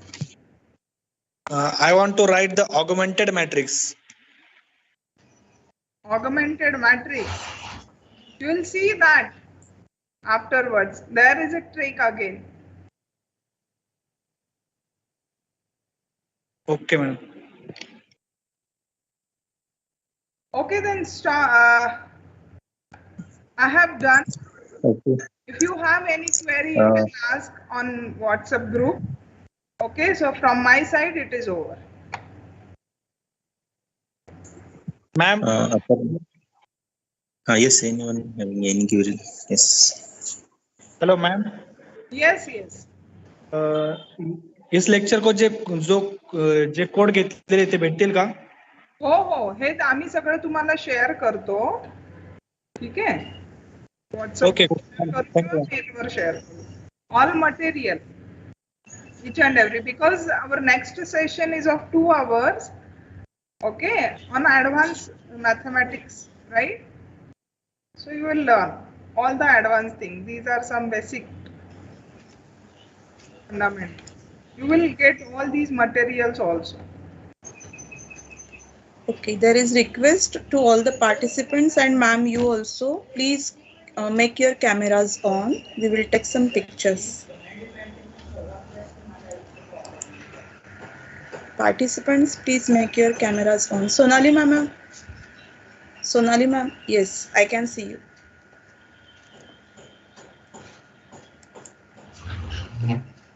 Just a minute.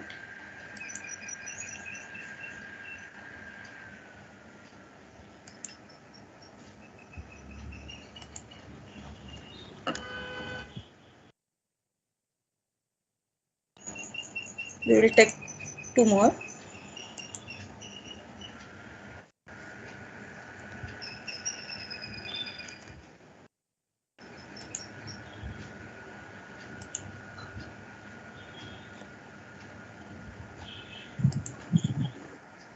Thank you very much, Sonali ma'am, for sharing such a wonderful experience about the LaTeX. I express my gratitude on behalf of MESCO management, organizing team members, and all participants. Thank you very much, ma'am. Thank you, sir. Thank you.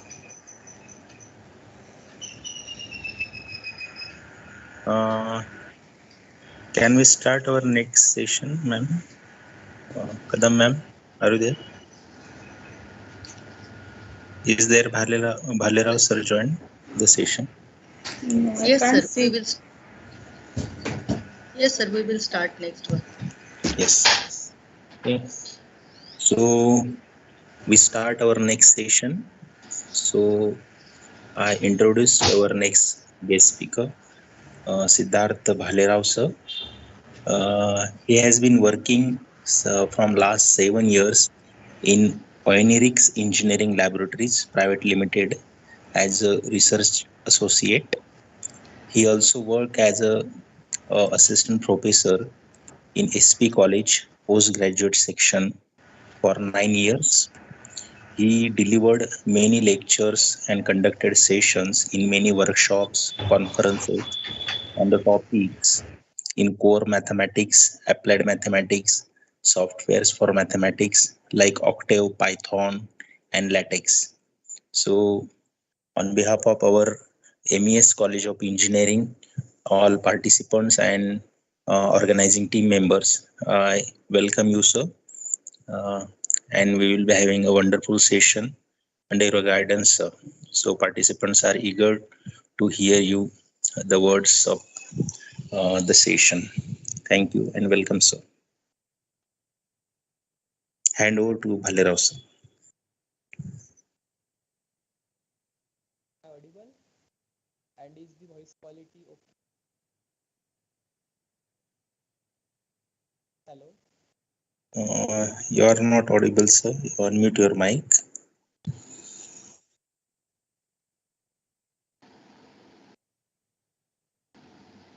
Bhalerao sir, your voice Hello? is not. Am I audible now? Sir, just unmute the button. Yes, yes, it's done.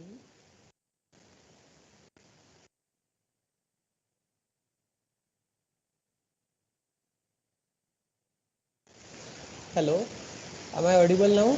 Yes, yes, yes, sir. Yes, sir. Yes. Now you are Okay, audible. okay, okay. I think the sound was low. Fine. So just wait, let me adjust the output and input sound. So is the voice okay and clear? Now it is clear and okay, sir. Fine. So first of all, thank you very much for inviting me for lecturing in this session, and let us start the session. So basic mathematics using LaTeX is just this Sonali ma'am explained how to do and what are the basic commands and how are they executed. So now we will see few advanced commands, obviously not too much advanced, just say a little advanced commands, but just to begin with, these commands at least I suppose will be fine, and afterwards as you require you will learn more and more terms and more commands from LaTeX. In fact, we all are also still learning the commands of LaTeX as and when and whatever is required. So the basic commands and basic tools, those are known, but the advanced things we must dig deeper as they require. Okay, so let me just share the screen and then we will start discussing about few things.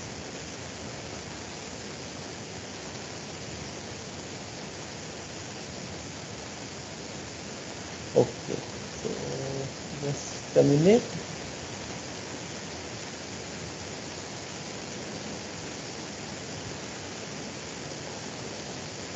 Is the screen visible? Yes, the screen is visible. Okay. Fine. So Yes. let us start now. Till now this is second day. So yesterday you saw few basic commands in LaTeX. I was not there in the yesterday's session, but I suppose that you know how to create lists and how to create numbers and so on. Is it fine? And do you know these things? Obviously, it has nothing to do with the advanced maths, but just to begin with, I am asking that have you done that one? Yes, sir. Hello? And basically this will be interactive session, so only I will not talk, so you have to take part in the discussion, all of you. So how to write lists or enumerate or itemize or something like that, is it seen or is it known? Because these are really basic things that require just 5 minutes, and after spending say 5 minutes in that, we will go to the advanced math thing. So we will extend whatever is done in the previous hour. So before that, I'm just remembering about few things that you should know a priori to this. Okay, so at least you can write in the LaTeX, right? You can open the file and write the appropriate document class and something. So let me share that this thing only.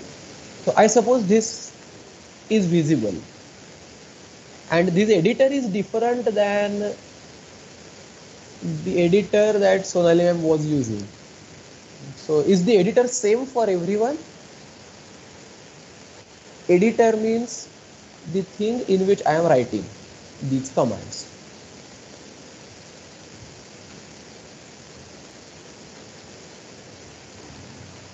Hello? We have given the link for Text Studio. Text Studio. Okay, fine. So almost all are using Text Studio, I suppose. So this is similar to that. Obviously, you can use any LaTeX editor. It will not matter, but it should have the basic useful things for the ready reference. For example, the symbols that the Sonali ma'am showed, that you can pick the symbols from the list, you have to enable to view them and so on. So see here, there is a list of such symbols, and just the editor is different, everything else is same. Okay, so whatever you write, this is exactly similar to that. And don't actually don't worry about few things that are new here right now in the preamble, but at least you know the line number 1 slash backslash document class and something. So this you know. Is it? Please interact. Please tell at least yes, no, or it's not understood, or whatever it may be, because it will help me a lot to direct. The flow will be decided accordingly. So you know the things about document class and use package, and at least this much. So I suppose at least first 2 lines are known to all of you now, right? Good. Yes, sir. And if you don't know, then forget about these lines. In fact, all of these lines right now, line number 5 to line number 13, that are highlighted. In fact, those are the lines which I have selected right now. So don't worry about these, and we will come to these lines. So these will be required for some special functions. Special functions means special functionalities while writing in LaTeX. So we will use these packages and these commands at that time. So right now, don't worry and just forget about these things. Okay. And after that, we just write begin document, end document, and whatever you write in between, that will be printed after it's built, and you view the output as PDF, mostly PDF, but there are other types of outputs as well. PDF, DVI, PS, there are different formats for the output files. So fine. So the question that I asked first is still unanswered. Do you know how to create lists, or how to number and so on? It's easy, you just have to know the command, and that is very basic, so I am asking this. If you don't know, I will tell, that's it. We have done itemize and enumerate. That's it. Itemize, enumerate, and something of that sort. So that you have learned, right? That you know. Itemize, enumerate, and so on. So you know those commands. Fine. Now let us begin with matrices. Obviously, the basic matrices are done in the last hour, but still this will begin with matrices. Why? Let me first show the output, and now you will get to know why we are beginning with the matrices again. There was one question asked at the end of the first session, that is it possible, or how to write the augmented matrix. And here we are looking something that is similar to augmented matrix, right? So initially I have written small matrices A1 and A2. A1 is some matrix, A2 is some other matrix. In fact, it is the same matrix, but there is a little change. little change. Obviously, what is matrix A1? First row is A1, second row is ABC, and 1, 2, 3.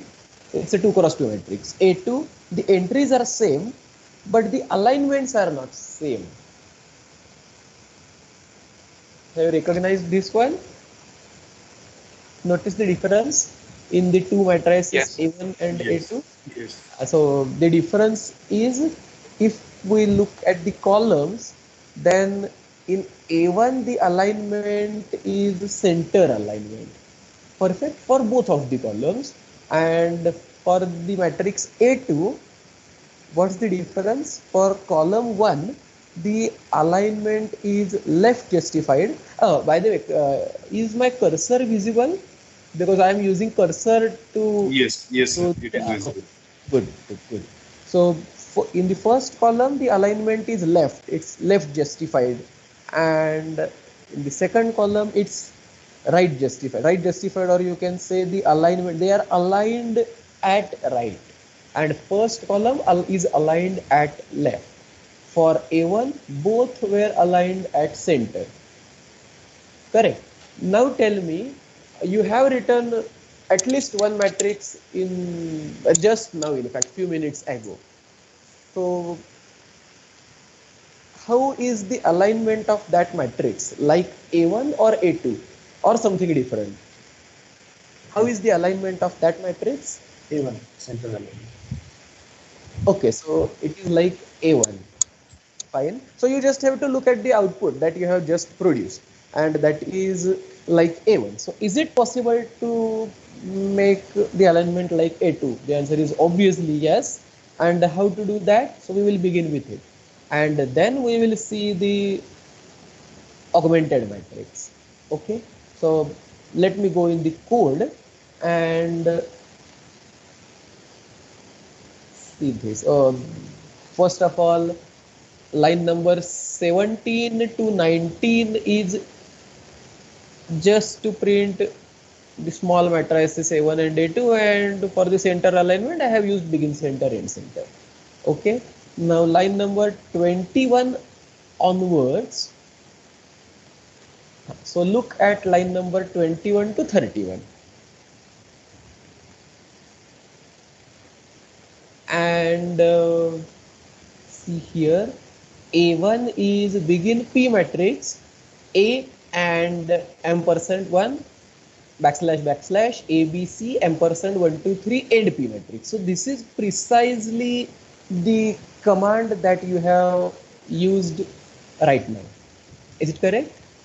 You have just used / begin P matrix, written the entries, and how to write entries in a row? You just have to separate by &. So first row is A, then 1. Then this is for new line. This is known to you, right? For new line, you have to do this, or no? If you don't know, let me tell that it's for new line in the matrix, and then ABC and 1 2 3. So ABC is first entry and 1 2 3 is second entry. And obviously we have to make sure that number of entries in each row are same. Means in first row there are 2 entries A and 1. In second row we have written ABC and 1 2 3. So if there is a mistake, then it will not compile correctly, will produce errors. So this is the matrix that you have written already, or a similar one. And now look at A2. I have made some difference in A2. So what's the difference in A2? First of all, look at the command that is used to create the matrix. Have I used the command begin P matrix, end P matrix? See, the code for A2 begins, A2 means this one. The matrix with alignments, justifications, left justification for first column and right justification, right alignment for the second column. So code for this matrix is from line number 26 to line number 31. The code that is selected. So A2 is I have used slash left and then a bracket. And you know meaning of this. Few minutes ago, Sonali had shown you the use of slash left and a bracket. And this should end with slash right and the closing bracket. You have used it. Where? Can you tell? Just now, few minutes ago.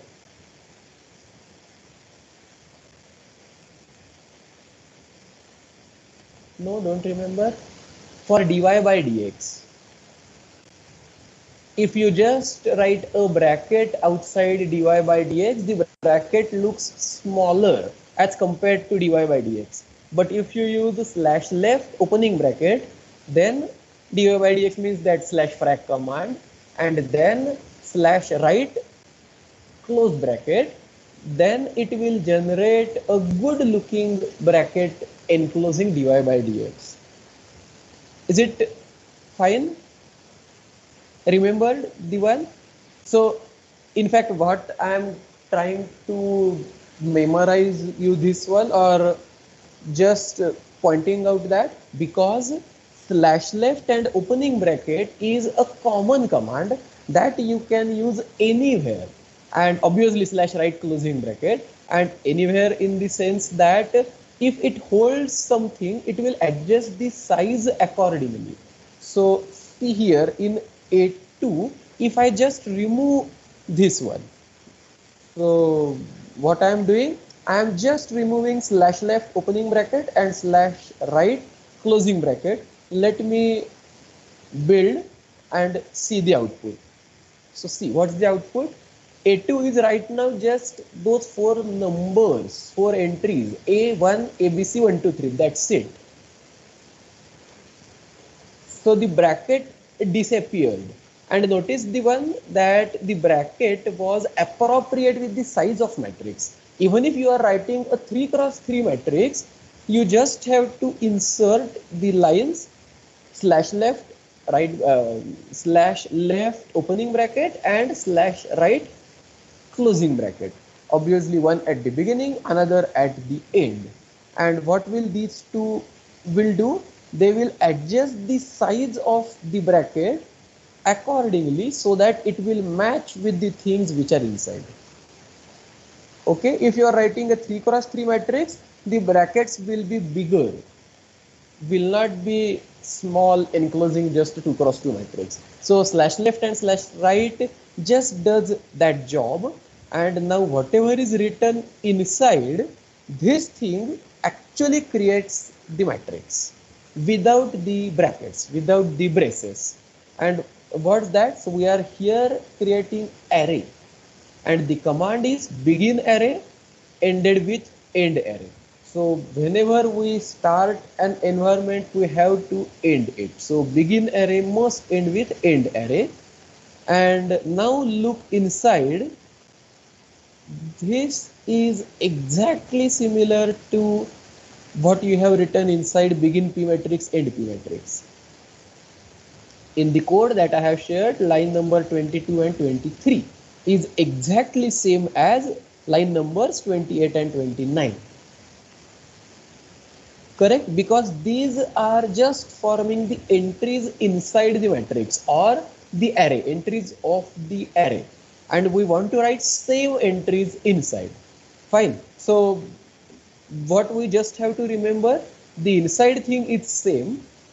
Instead of writing begin p matrix, end p matrix, you just write begin array, end array. That's it. Okay. We just have to write begin array, end array. And what this LR does, this L is for left alignment, R is for right alignment. And how many such L and R are required? As many columns are there. So how many columns do we have? Right now we have 2 columns in A2. So I have written this 2 times. Okay, let me change the second R to L. So if I wrote LL and build it, notice the difference. First column and second column both are left aligned.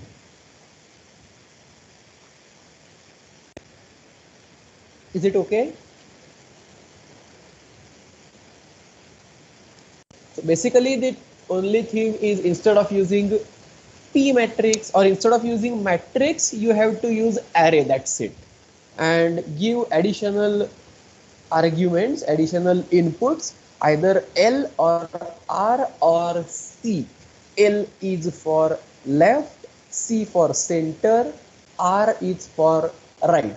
So I can write CC, means I am using this first C tells us that first column alignment is center, and for second column the alignment is also center by the second C. Okay, let me build it and look at the output. Now it is exactly same as the A1. Got the point?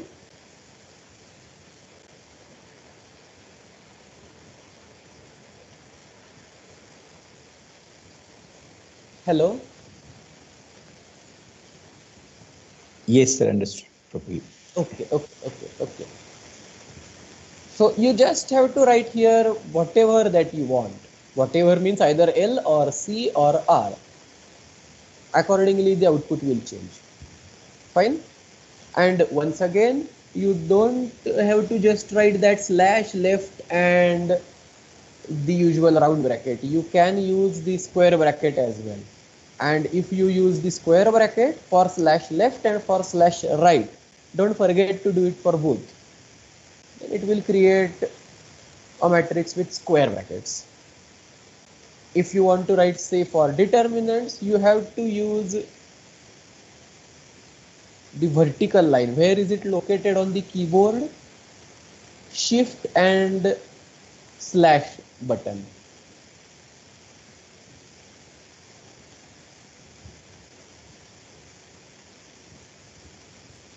And see.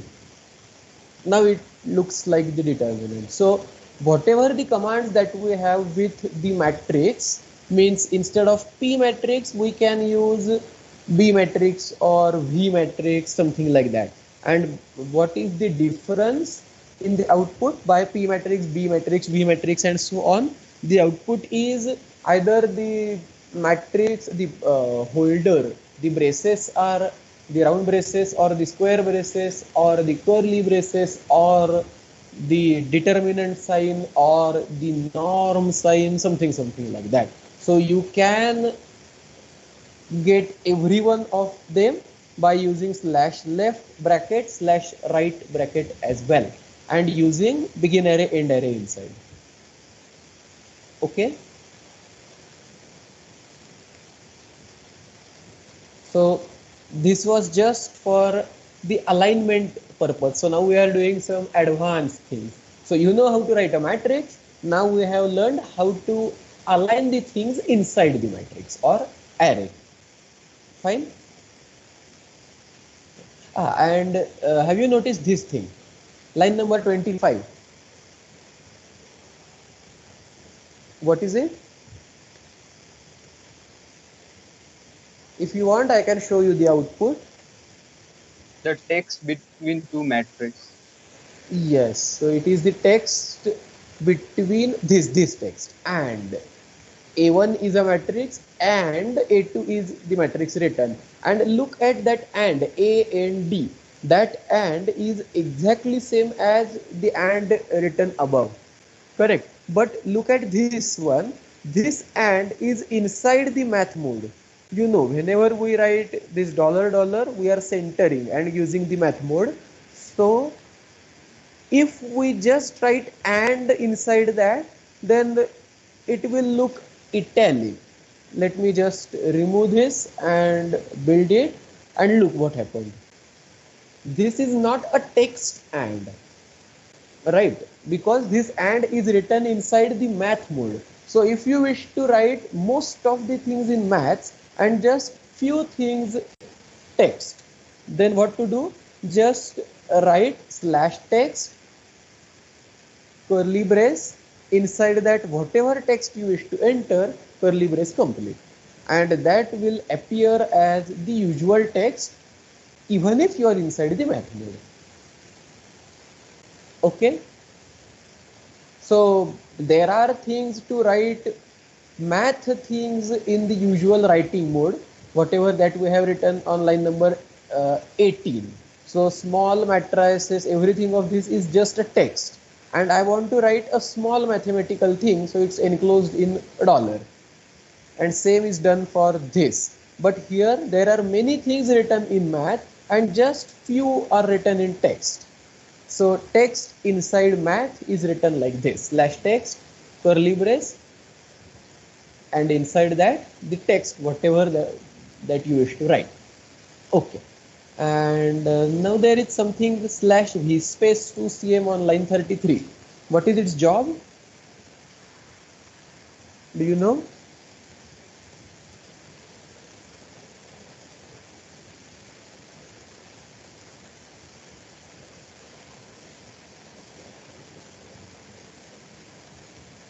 Hello?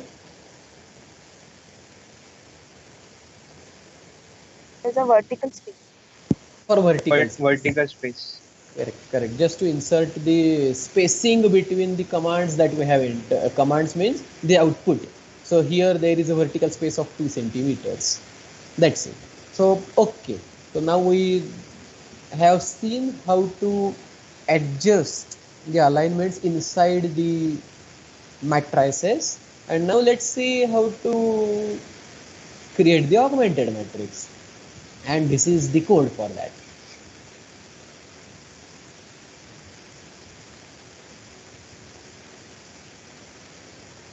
It's very easy. So begin, here you can write anything, B matrix, P matrix, small b, small v, capital V, whatever, according to the type of matrix that we want to print. Correct. This capital B is for the curly braces. Small b will be for the bracket, close bracket usual. So notice the change for augmenting. This is the only change that we have made.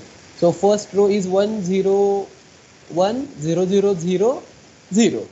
The output is 1 0 0 0. There is a vertical line, then 0. So last column is 0 5 minus 4 minus 2, 0 5 minus 4 minus 2, and there are the same things written before that everywhere, in every column, in every row,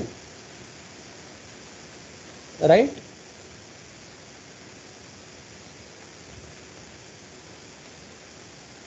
So this is creating that vertical line, this for augmentation. And for this to look like a matrix, let me use say B matrix. Instead of using capital B, let me use something like this only, and after compilation it will create a good looking matrix. Is it okay?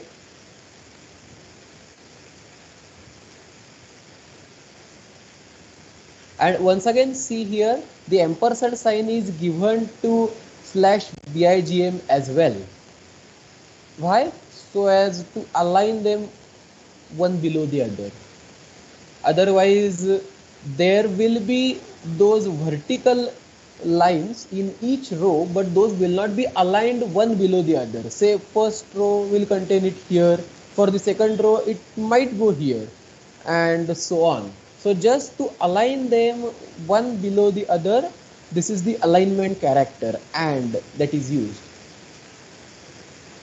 So this tells that it's a next entry and aligns it accordingly. Is it okay? And fine? So just one new command, which is this one, that's it. And everything else is same that you know already from writing a matrix. Okay? Yes. Okay. And I am assuming that whenever I am doing and telling the things, you are also noting the commands down and trying them on some editor, whatever that you have, Xvideo or some other. So are you trying the same things? At least few of them. Yes, sir. Good, good, good. And Yes, sir. if you feel that okay, there you wish to write something, you wish to type something, and I have scrolled down, then tell me. I will go up and then we will complete that one. Fine. So now next thing, which is a large matrix. Large means obviously we will not write each and every entry from the matrix, say n cross n matrix or something like that. So we will use dots in the matrix. I hope you know how to write these dots appearing in the first row. Do you know? A11, A12, then there are 3 dots and then A1N. I am reading first row. So, Yes. what's that? What's the command for Slash that? C slash C dots. C dots, correct. Either C dots or L dots. What's the difference? Can you tell? The C dot means row wise and L dot means horizontally, I think. Okay. Fine. So let us see here. I So, think my answer is wrong. fine, that's fine. And it is very good with LaTeX that you can very easily check that, okay, if we convert that C dot to say L dot, what's the difference? So I have changed C dots to L dots in row 1. Okay, let me build it and see the output. So is there any change or no? Can you notice the change? I think it will be difficult, but if someone can, otherwise I will help you. I believe better to help. So let me write slash C dots and slash L dots, both side by side. Fine. So that both will be printed and it will be easy for us to recognize what's the change in the output. Now it's obvious to get the difference, notice the difference.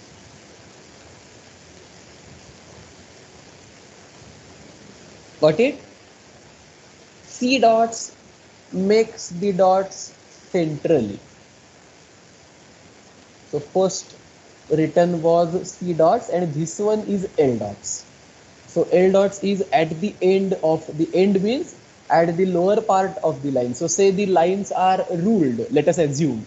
And where is the ruled line? So here say for the large matrix. So the line will be somewhere here and we will write on the line as we always do in the notebook. Okay, so if we are writing this matrix in a notebook, then at the end, the lower part of A, here the line will end, and the 1 the suffix, this half of that is above the line, half of that is below the line. So here is end of the line. So here we should draw a line and see these dots are along that line, but C dots are above.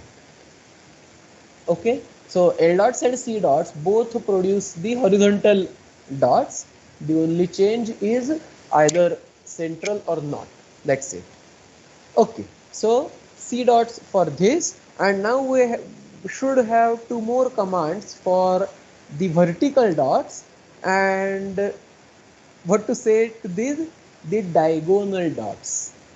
And I am using these words particularly because this will help you to remember the commands. See, vertical dots, the command is V dots. Diagonal dots, the command is D dots. It's very easy. The commands are not taken from aliens. These are just the short forms.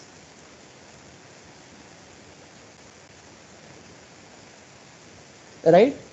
V dots for vertical dots, D dots for diagonal dots, and these are, C or L dots, whatever, anything you can use. And there is no bracket containing them because I have just used begin matrix, end matrix. So if you just write like this, there will be no bracket involving that. And what are the parameters? Now we have already discussed, but what are the various commands that you can use for that? Those are P matrix, B matrix, capital B matrix, V matrix, and capital V matrix. Instead of matrix, you can use any one of them, and that will change the brackets holding the matrix. Simply begin matrix, end matrix creates the matrix without the brackets. Okay. So now we know how to write the vertical and diagonal dots as well. Very simple thing, just few commands. And now let us write some equation.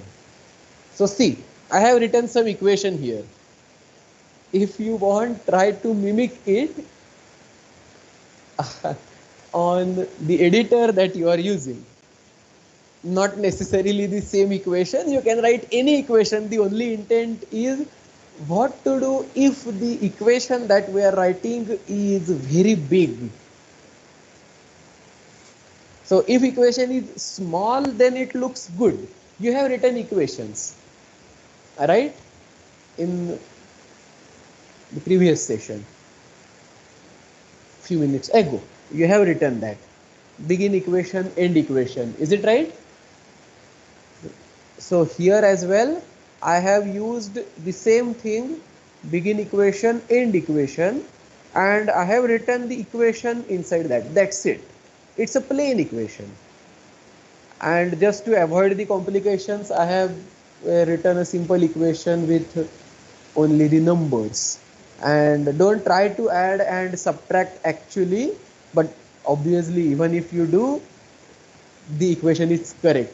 I have not entered a wrong equation. The left hand side actually evaluates to 0. But okay, right now that is not important for us. So this is some equation which is numbered as 1 because this is first equation in this document.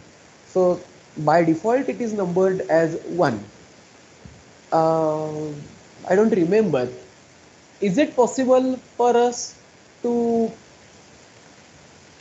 disappear this one?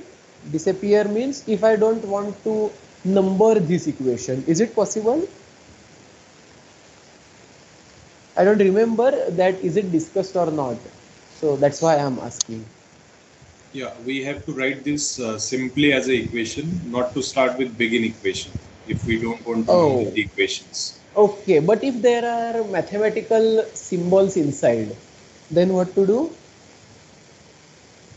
Your answer is perfectly fine for the numbers. I agree with you. But if there are terms, say, involving x and f of x and the other functions, then whatever. Then we use dollars. Then we use dollar, correct, to enter the equation. Okay. Fine. So instead of using begin equation, end equation, you are saying just use dollar to avoid this number. Fine, perfectly fine. Okay. So we can use dollar. That is okay. But whenever you use begin equation, end equation, LaTeX typecasts it as an equation. And what is the difference between just writing inside a dollar and writing inside begin equation, end equation? So writing inside dollar is just writing some mathematical term in text mode. So the overall alignment and all the other things are matched for the text mode, best for the text mode. But when you write begin equation, end equation, the LaTeX compiler aligns the things for the mathematical equation and it leaves some additional spaces before and after, and it inserts some spaces in between as well so that it looks good. So that's why it's actually better and nice to use begin equation, end equation, at least for equations. But let me tell you, if you don't want to get the numbers, the simple command is just use asterisk star after equation. See the output. What's the output? So this is the equation, and there is no equation number printed here. Okay, so still I am using begin equation, end equation. So whatever is the typesetting for equation of LaTeX, it's not altered. So LaTeX will use the spacings and all the other formatting style for the equation, but the only change is it will not number the equation. That's it. And for sure it is different than using just the dollar. Obviously, if we want to create a good document, then it matters, but and you should follow such things because LaTeX is meant for that. Otherwise we can create simple documents using Word or some sort of thing as well, some similar thing as well. But obviously a LaTeX document and a Word document are not same. LaTeX document is at much higher level as compared to the other ones. Okay, so within the LaTeX there are these hierarchies. So it's advised that use begin equation, end equation for writing equations at least. Fine. So let me clear that star so that there will be number to this equation again. Okay, so the problem here is the equation is too large and it's not good looking, obviously. And whenever you read a paper or a book, we don't have read any equation like this, or even we are writing, we are not intended to write any equation in this form. All right, it's ugly looking. So how to modify it? The better equation is this. Do you agree? The equation numbered as 2 is better than the previous one. Is it? Hello? Yes, yes, yes. And now the question is how to create it. So what are the methods? And the answer is, here comes the answer. Line number 63 to line number 69.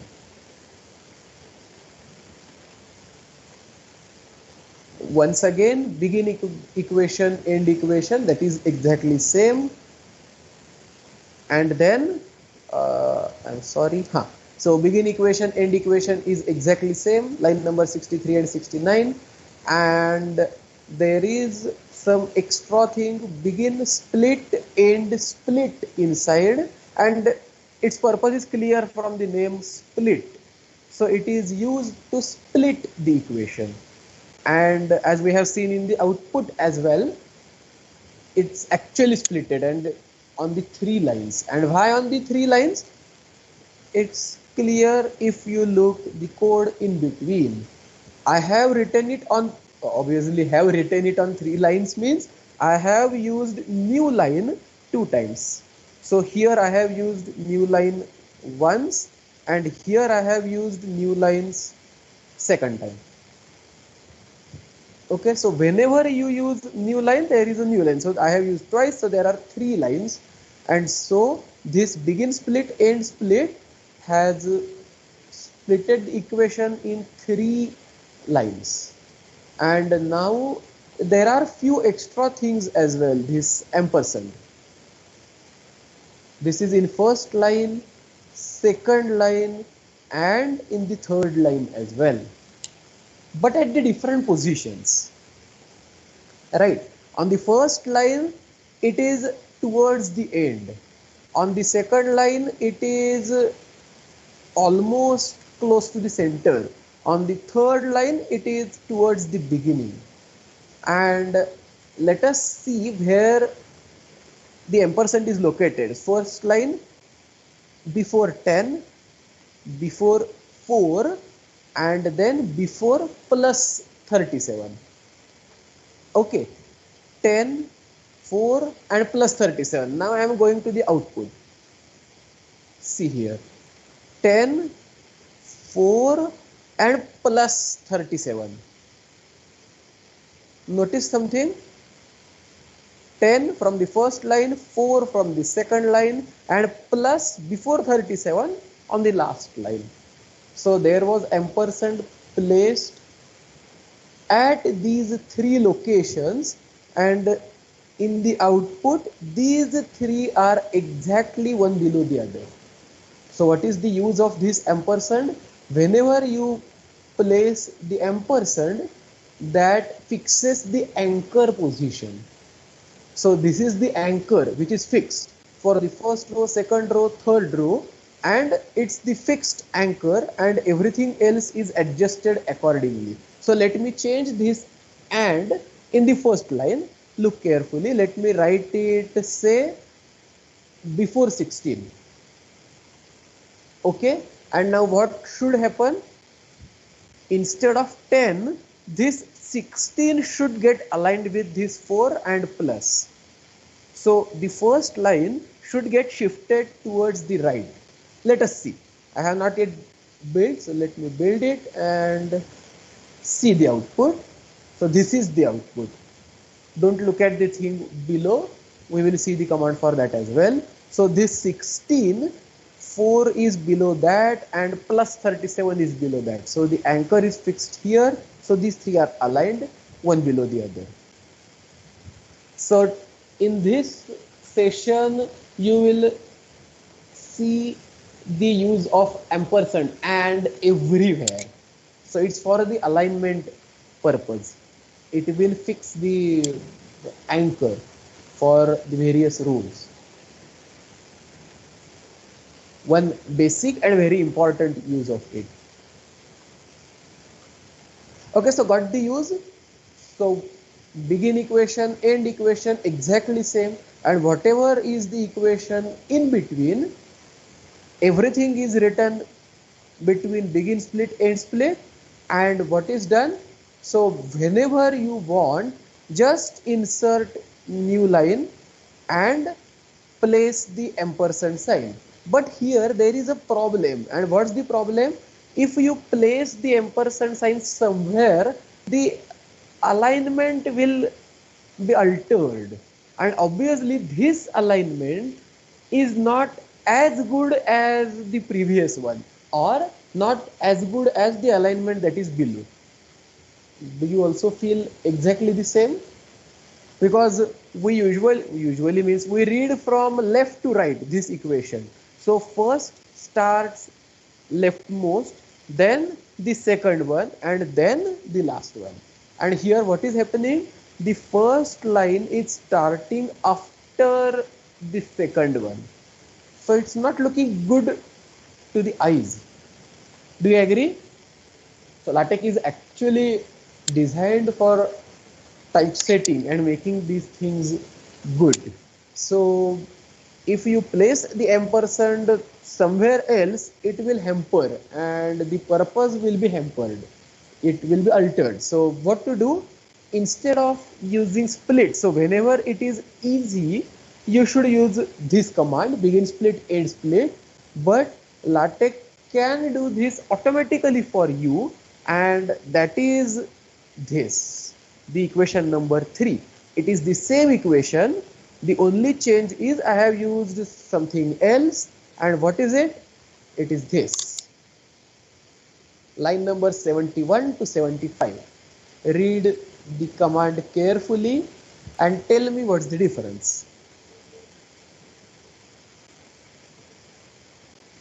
You can compare it with this begin split, end split, or directly compare with the first two, begin equation, end equation.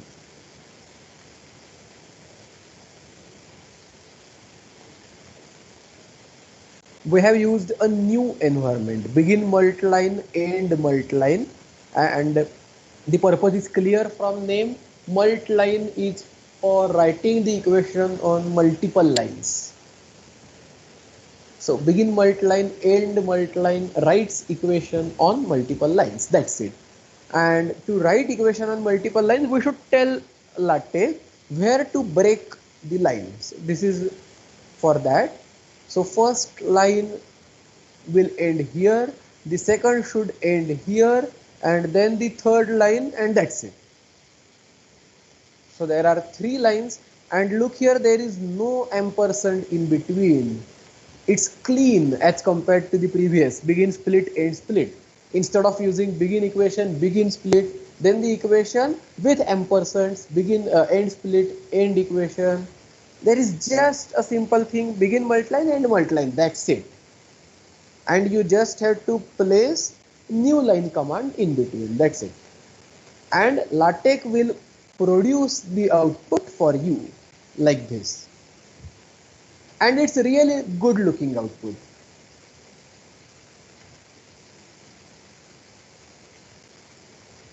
Fine.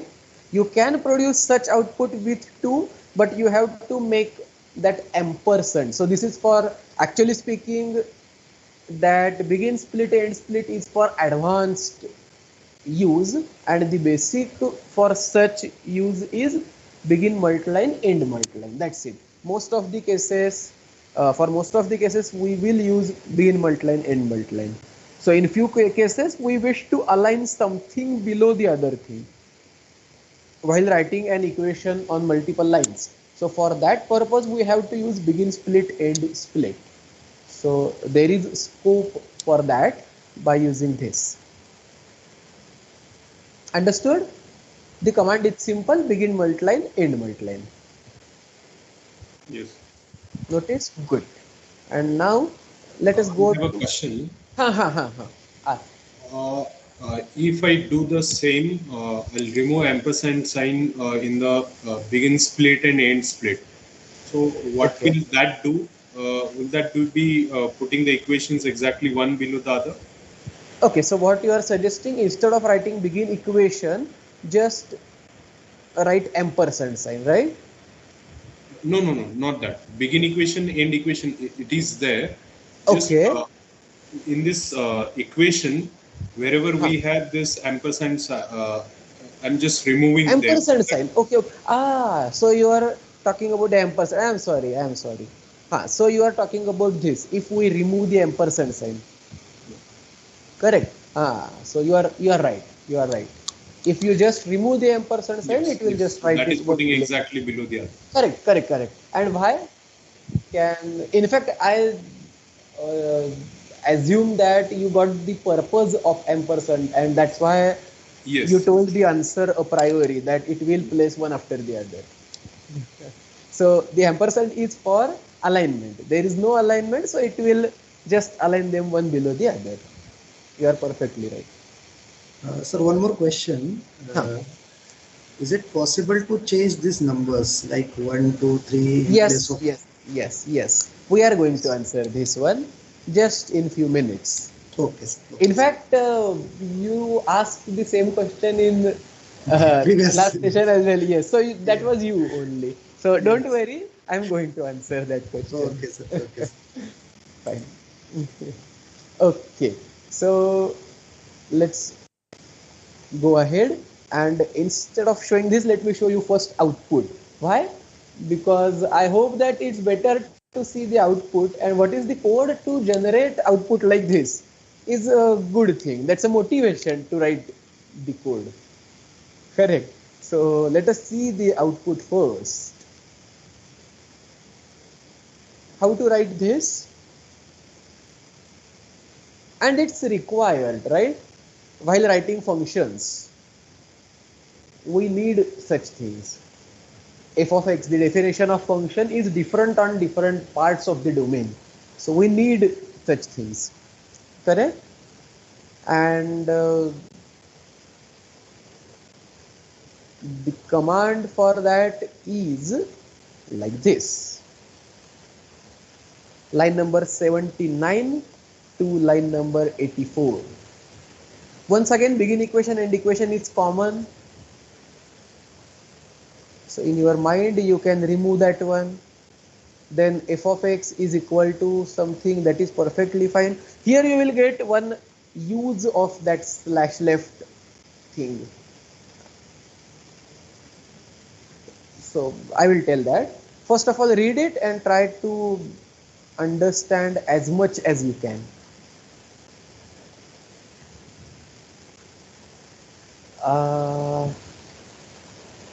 Just a minute. Let me give a minute. Let me try to do something. Sorry.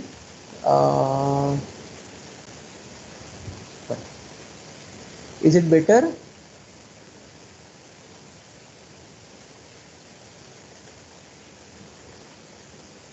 I have just placed the output and that one side by side for the ready reference.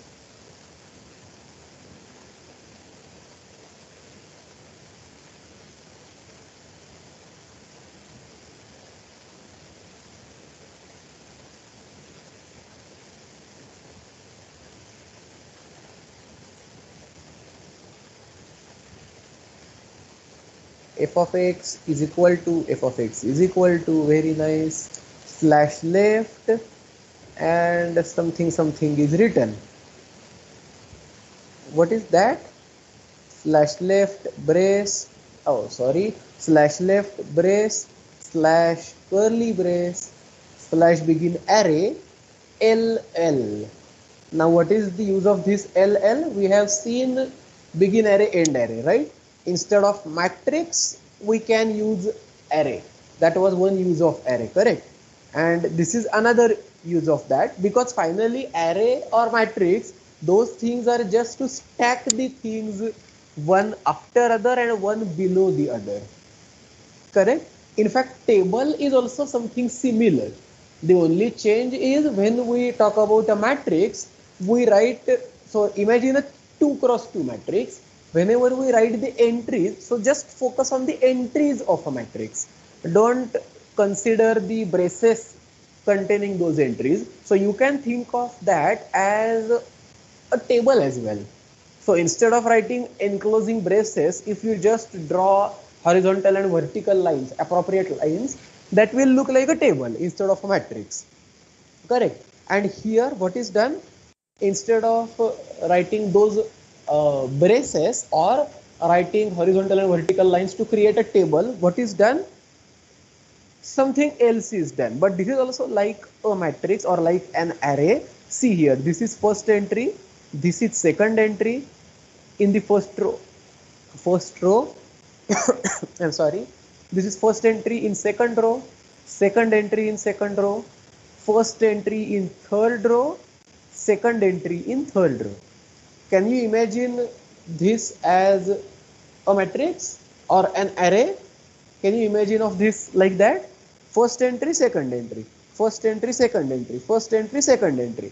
If you just write it in a curly bracket, it will look like a matrix, correct?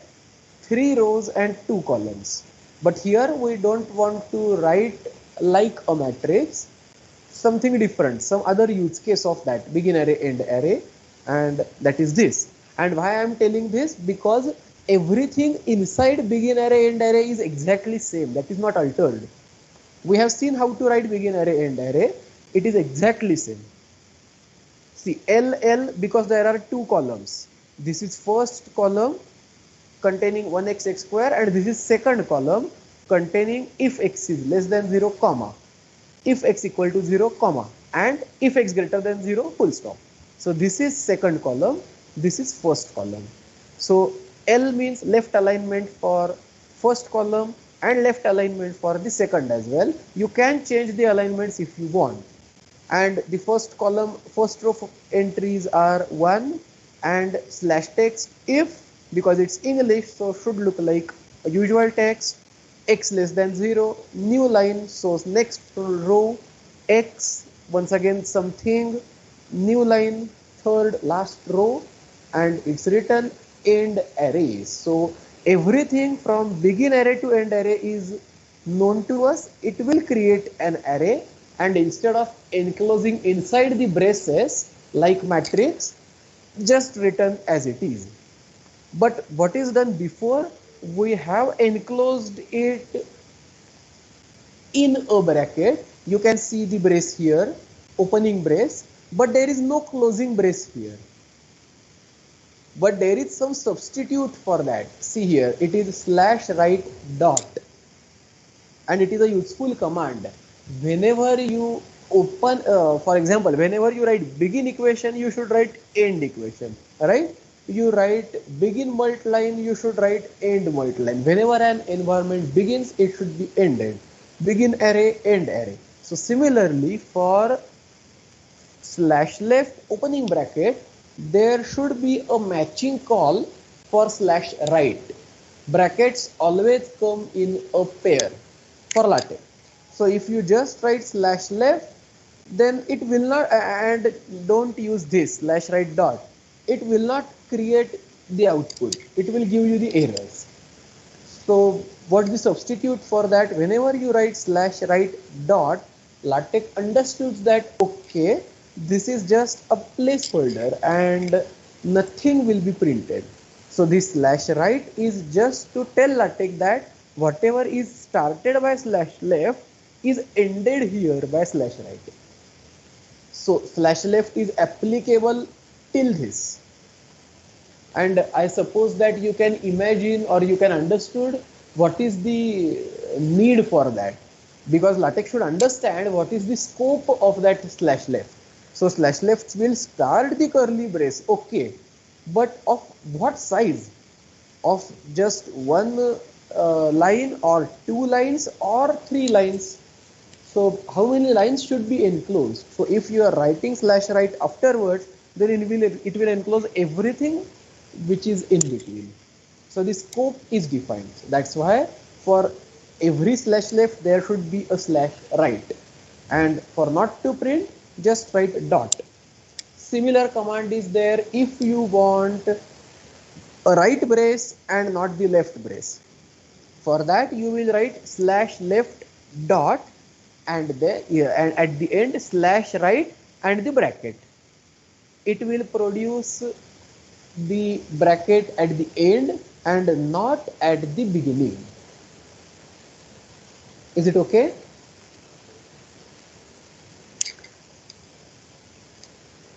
Yes, sir. So slash left and slash right, there should be slash right. You must keep this in mind, and it's always better to write slash right along with slash left. So whenever we write begin equation, you should immediately write end equation. Whenever you write slash left, immediately you should write slash right and write the things in between. It is simple. We say it's like a coding. Fine. So this is just to write the function definition, which is different on the different parts of the domain. Okay, now let's move ahead and look something like this. And see here, there is some answer to your question, but not the full answer. You will get the full answer afterwards, just few lines ahead. There is a full answer of your question, that can we change the numbers. So fine, before that let us look at this. So what is this? There are two equations written, 2 plus 1 is 3 and 5 minus 2 is equal to 3. So okay, if I wish to write two equations and say we want a numbering for the equations as well, how to write? At least now we know how to write an equation. How to write an equation? Begin equation, end equation, and inside that we should write 2 plus 1 is equal to 3. It will produce an equation. Agreed? We have written this. We know this. Is it okay? Yes, sir. And now what will we do if we wish to write two such equations? Again, write begin equation, then another equation, then end equation. So should we write like that?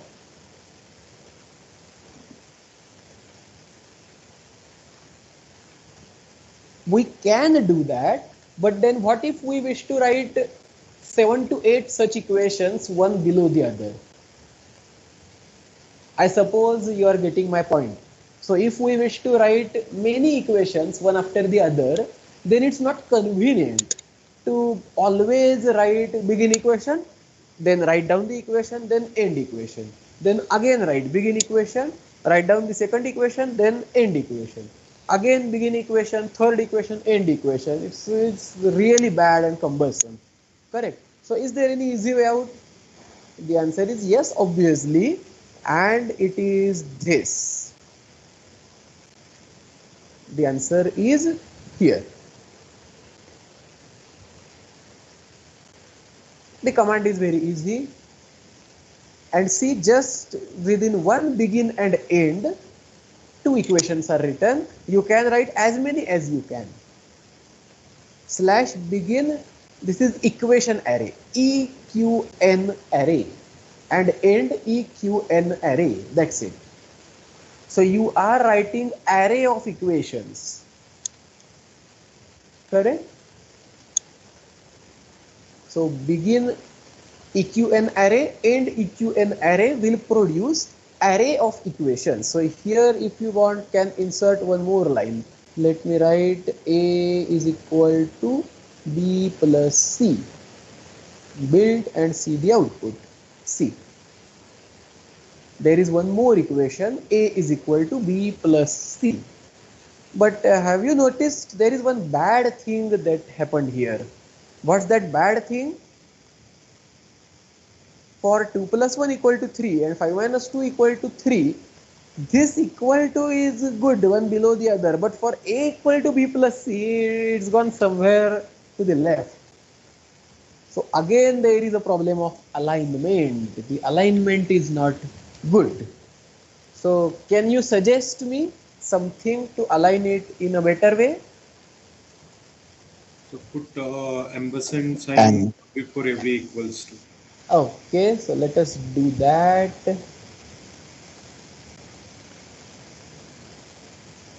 And see the output. Oh, what happened? It's bad. Have I made any mistake? Let us see again. No. I have inserted ampersand exactly before each equal to sign, right? So this is what you suggested, correct? Yes. And obviously this is what at least first comes in our mind, everyone's.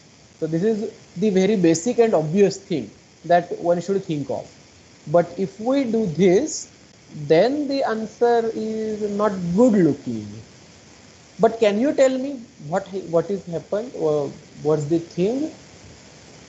Oh, there is something extra is inserted by me here.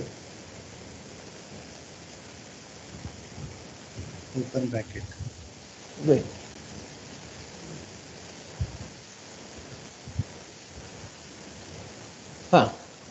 Sorry, I think while telling, by mistake I inserted the bracket, so the output was not good looking. Okay, so is there any rule for this? We used ampersand, but still it's not good looking. But is there any rule? What do you think? At least for the first one, I see one rule, and obviously there is some rule for second as well. But for first, at least the rule is simple. You have to think of now these as, this is array, right? Equation array. So you have to think of these as columns. So first column and second column. Whatever is written before ampersand is first column. That is interpreted as first column. And whatever is written after ampersand, so equal to 3 and equal to B plus C. So it will form second column. And what is first column? Left hand side of all the three equations. So this is first column and this is the second column. So what is the rule for the alignment for column 1? Can you guess? Can you notice it?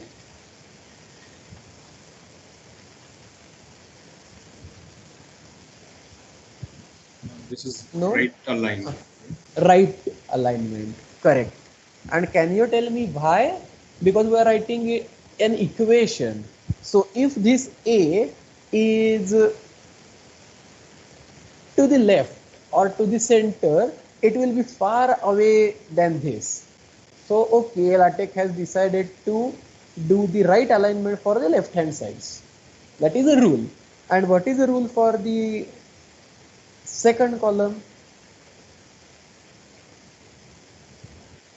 Now that is neither left alignment nor right alignment, correct? Center. It's center, correct.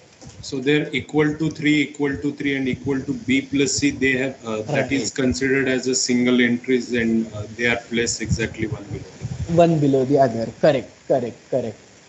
So This one has the center alignment, which is say creating a visual problem for us, right? Because this is just considered as one column, and so all are listed one after the one below the other with the center alignment. So what else can we do? Is it possible to do something? So you can play like this. See, now what is done? I inserted one more ampersand, right? Let us see what happens. And what do you think? What will be change, or what will be the meaning of this? So what I told, that whenever we insert ampersand, as we are inside some sort of array, the ampersand will separate the columns. So 2 plus 1, 5 minus 2 and A are in column 1, equal to are now in column 2 because they are between two successive ampersands, and 3, 3 and B plus C are in another column, column number 3. Let's see the output.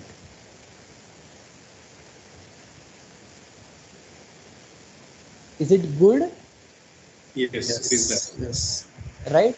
So by default for LaTeX, first column in this equation array. So the default arrangement is for the first, it's right aligned. For the middles, it's center alignment, and for the last, it is the left alignment, like this. Correct? So it's for first, second, and the third, something like that. So if you use the ampersand once again, you will get a good looking output. Correct? Okay, so this is one thing, to write many equations in one environment, which is equation array. Instead of writing equation, write eqn array, and so it will produce those many equations. And how to make the alignment good, we saw just now. Use the ampersand. So this is the basic thumb rule. You have to make the appropriate use of the ampersand. And there is some other thing. Now look here, the numbering. So the numbering is 4, 5, 6, 7. So the next equation should be 8, then 9 and 10. But these equations are 8A, 8B, 8C. So these are not considered as equations, but these are considered as sub-equations. So what's the command for that? The command is easy, line numbers 94 to 100. Begin sub-equations, end sub-equations. That's it.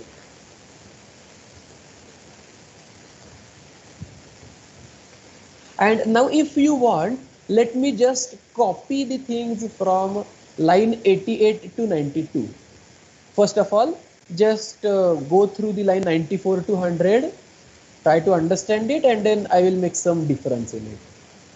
So what is the difference here? I at least right now begin sub-equations, end sub-equations. Okay, very good.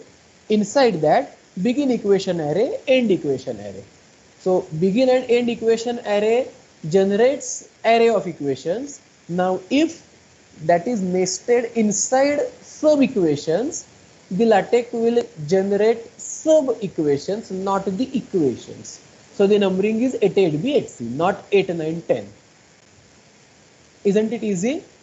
And see here, I have not used ampersand anywhere on line number 96, 97, 98. So there is no alignment, no particular alignment. So the equal to sign is anywhere, and it's not good looking as compared to the equations above 5, 6, 7. Right? And now whatever, now what the change I am going to do, I will replace this begin equation array, end equation array by the begin equation array, end equation array on line numbers 88 to 92. Whatever that we have already. Let me write like this. So this code is exactly same. It's copied. It's not different. It's exactly same. So only begin sub equations, end sub equations is written. Fine. And let's see the output. So is it exactly same as before? And the only change is numbers are at A, B, at C, as these are sub equations, not the equations. Okay. Yes. Correct. And now line number 9, 10 and something also has the line number means equation 9, 10, 11 and something also has something similar. So let me tell you another command which is used here to produce equations 9 and 10. To produce what? Once again, equal to is aligned perfectly one below the other. Left hand, right hand sides are not matching here. Correct. And I believe you can notice the difference. See here, 5 plus 1, there is a good spacing in between. Good means the usual spacing. Then equal to the usual spacing 6. 6 usual spacing equal to usual spacing 7 minus 1. And what happened here for equations 5, 6, 7, 8 ABC?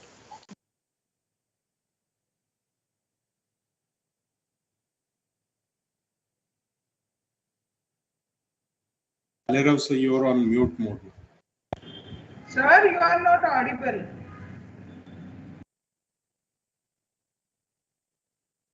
Hello? Can you hear? Audible now. Okay.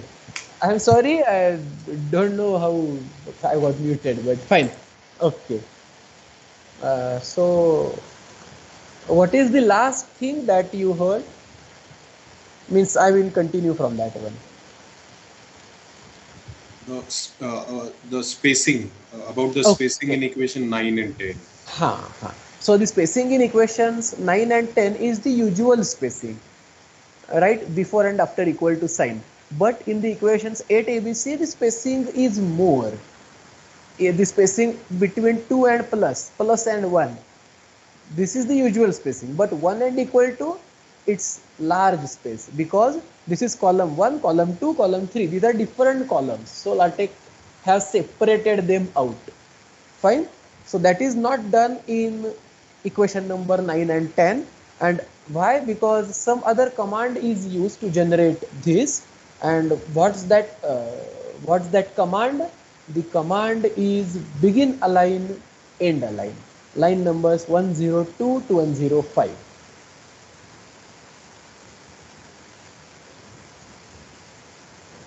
So read the lines carefully. Once again, notice that we have written two equations. Correct? There is no begin equation, end equation. Still we are writing equations, and not even one equation. There are two. You can write many as well. For example, just write new line and insert one more equation. You can write A is equal to B, a new equation. That's it. And obviously you have to use that ampersand as well because it is present for the first two equations. And what it tells? It tells the alignment character. So for begin align, end align, actually speaking, the meaning will be clear from the name itself, align. So it aligns where the ampersand is placed. So these are written as equations. These are now not the columns. These are three equations. And the alignment is done at the position of ampersand. It's anchor for that. See this. So we have written three equations, and the ampersand decided the position for anchor, and the equal to for all the three equations are aligned, and the spacing is also good, not increased as before. So using begin align, end align is better because no need to write equation array, right? Because what is the use of equation array? To write more than one equation. We use equation array. But to align them, we need the ampersand sign. But using ampersand inside equation array will create the output like arrays. So the gaps will be more, the spacing will be more. So a good alternative is beginning align, end align. Got the point? Yes, sir. And our small doubt is we are not writing begin equation, end equation. Still, Correct. these equations have taken the numbering. Right, yes, because begin align, end align inherently assumes that you are writing equations. In fact, notice this. I have written A is equal to B, correct? But this A and B, these are not printed as English A and B. This is like in math mode, right? Okay, got it. So whenever you write begin align, end align, no need to write begin equation, end equation. It is implicitly understood by LaTeX. Fine. So that's the use of this begin align, end align. Just a little command and does everything. You can write equation, not only one, many equations, and can align. Okay, now what is there in the next one? Can you notice?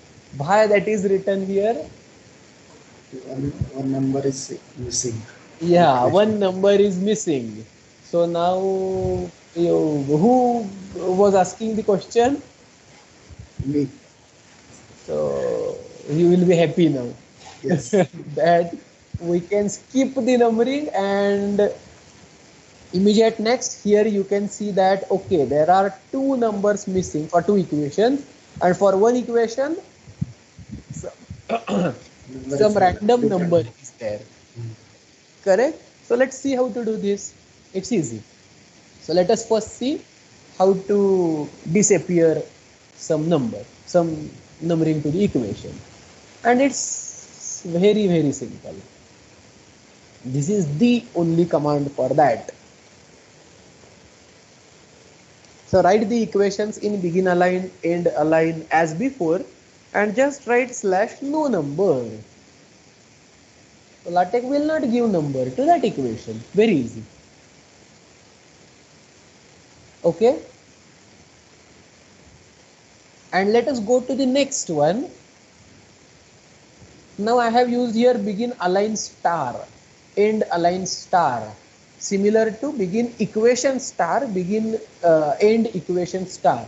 So when we write begin equation star, end equation star, I have told you that what the LaTeX does, the LaTeX will create an equation without a numbering. So whenever you write begin align star, end align star, the LaTeX will generate equations, these three equations. It will align those equations, but it will not give number to any of the equations. So let me use that star, say here. Okay, not here, for the first align, to show you that yes, it's actually happening. Okay, I have done it for begin align, end align with the third equation as A equal to B. And see here. So the numbers disappeared here. Okay, and if I again write it as a begin align, end align only, remove that asterisk, then these numbers reappeared. Fine. So here by begin align star, end align star, I have told LaTeX not to number the equations. So LaTeX is not numbering any of the three equations, but then we are numbering this. How? Tell specifically to number this equation only. That's it. And how to do it? The command is this. Yes. You just have to tag that equation by this. So whatever you write here, it will tag by that name. That's it. Okay, I have written 111. You can use something else. Let me write ABC. And then ABC is there. Correct? Okay, sir. Fine. So This is how, and obviously if you wish to number just few of the equations, so here out of 3 I wish to number just one equation, so I have used begin align star, end align star, and have tagged one equation, correct. And above here I was once again generating 3 equations but no number for one, so numbering was required for 2 equations, so I have not used align star. Why? Because there are more equations with numbers, so use align. And here I want 2 equations, means more equations without numbering, so I have used align star, and for less I have used tag. And there is one more thing here, slash label. Use this. What is it? We will see in few minutes. Right now I will not talk about this. After few minutes, say 15 to 20 minutes, we will talk about that use of that slash label. But at least you can note that it is not appearing here anywhere, right? That use this or that label is not appearing in the output. So there is some other use of that. We will get that one in few minutes. Okay, and now look at this equations 14, 15 and 16, 17. At least first concentrate on 14, 15. Are they good looking equations? So we are writing many equations on one line. Yes. Yes. Correct. And still we are aligning, a very good thing. We are not writing here and there. And what about 16 and 17? A similar thing, but the first is to the leftmost thing, and the right is to the rightmost aligned. Okay, so left and right are aligned for leftmost and rightmost places, but still they are aligned one below the other, the equal to sign. That anchor is not gone. So how to do this? The code is simple. Let me show both the codes simultaneously. So this is the first one. Let me again show you the output side by side for better understanding.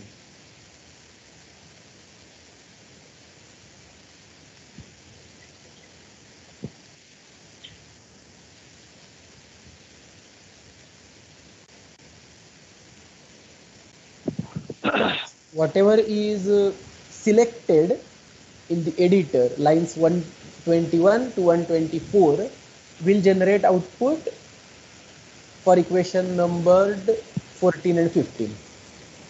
And the next 4 lines will generate equations 16, 17. So, sorry, what is done? There is only play of that ampersand sign, right? 2 ampersand equal to 1 plus 1, then ampersand, 5 ampersand is equal to this thing. So 5 equal to 2 plus 4 minus 1.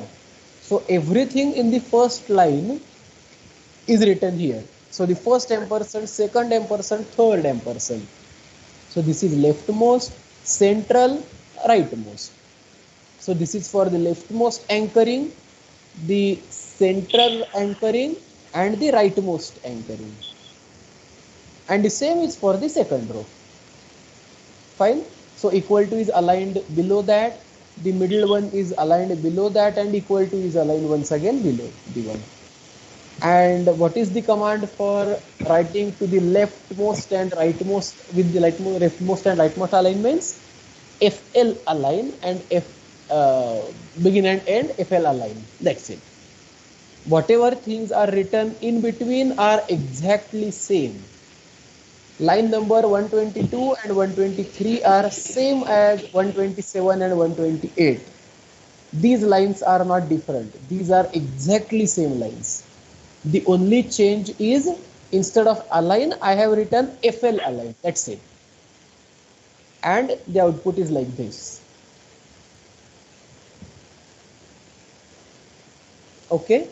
So it's like flush left align. So it's starting from the most possible position. That's it. Got it? It's simple. It's not difficult. Yes. So use of align is not only for aligning equations one below the other, but it is for aligning equations in this style as well. Okay, horizontally as well. Okay, now we'll go to the next thing, and what is it? It's tables. So we will see some sort of tables like this. So how to generate tables? So first is a simplest possible table without horizontal vertical lines. Then the same table, the entries same means the entries are exactly same, but with few horizontal vertical lines. If you want, you can draw the lines everywhere. I will tell how to do it. And then a modified table. So what is the difference here? First row and second row. First entries are merged. Here first and second row, in the second row, second and third entries are merged. And here in the last row, all the entries other than the first one are merged. All the other columns are merged to get a single entry, right?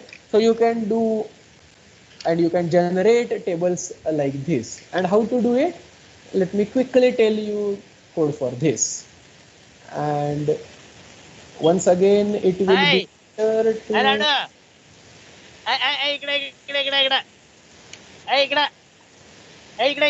दादा कुठे दादा कुठे दादा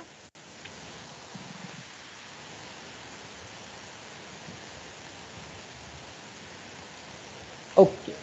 So look at the tables. This 133 to 137 will generate this basic table. What's the command? It's easy. Begin tabular, end tabular. That's it. What's this CCC?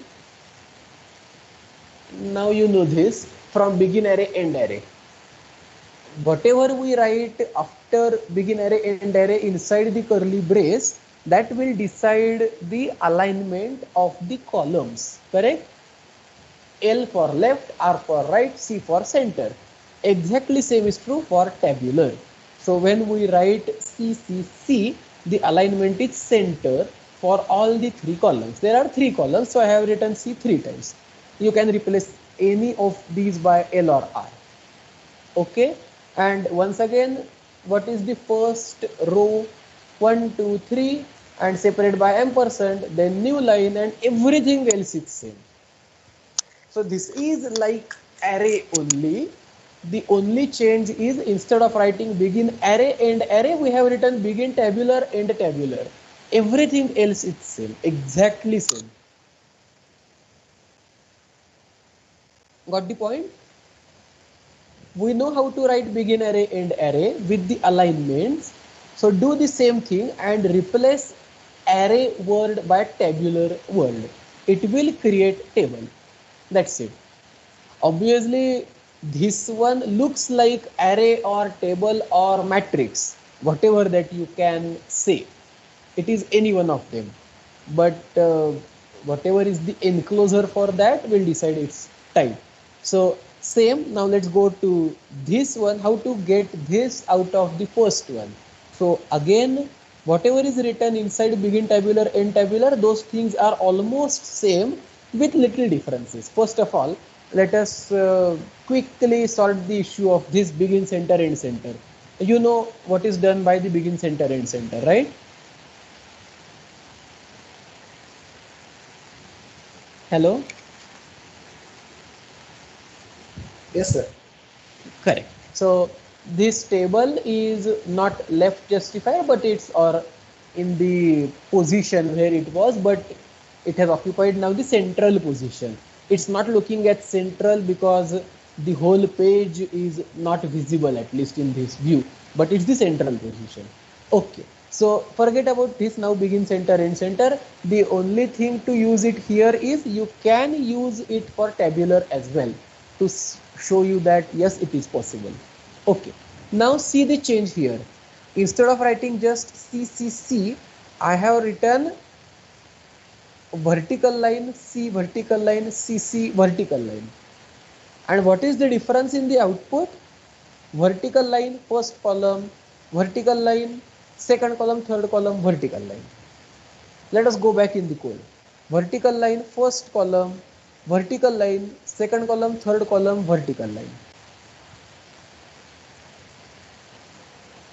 Is it clear? Yes. So if you wish to draw a line, just put vertical line here and just look at the table below, the third one, last one. Obviously, I will go in this table for the horizontal lines as well. But before that, I want to tell you about these two lines. How to generate these two lines which are there for the first column. See here, the vertical line, use it twice. Right? Line number 153. And I have written there CLCR. Why? Because there are 4 columns. 1, 2, 3, 4. First column, center alignment. Second, left alignment. Center alignment. Right alignment. Okay.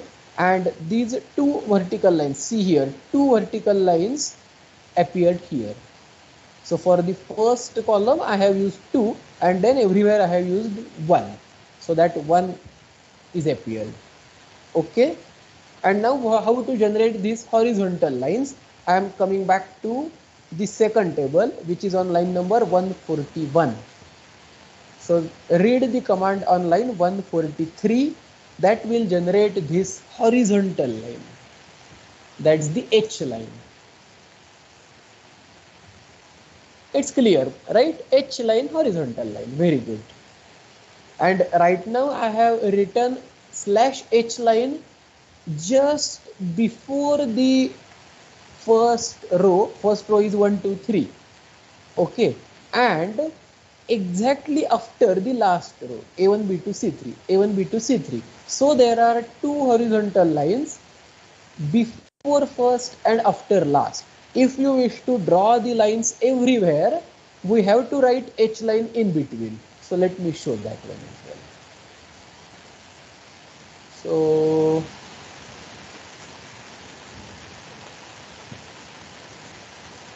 see this.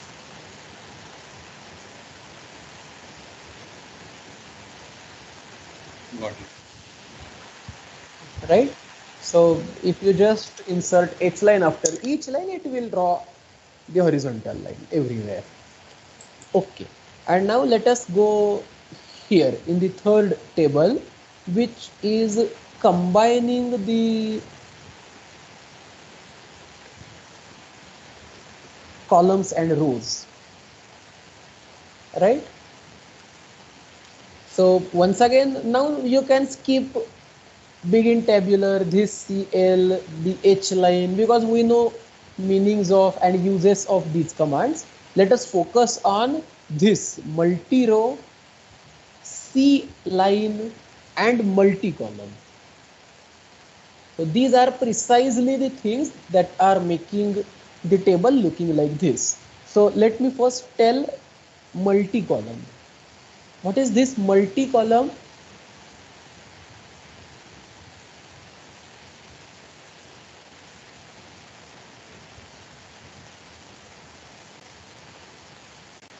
It will combine multiple columns.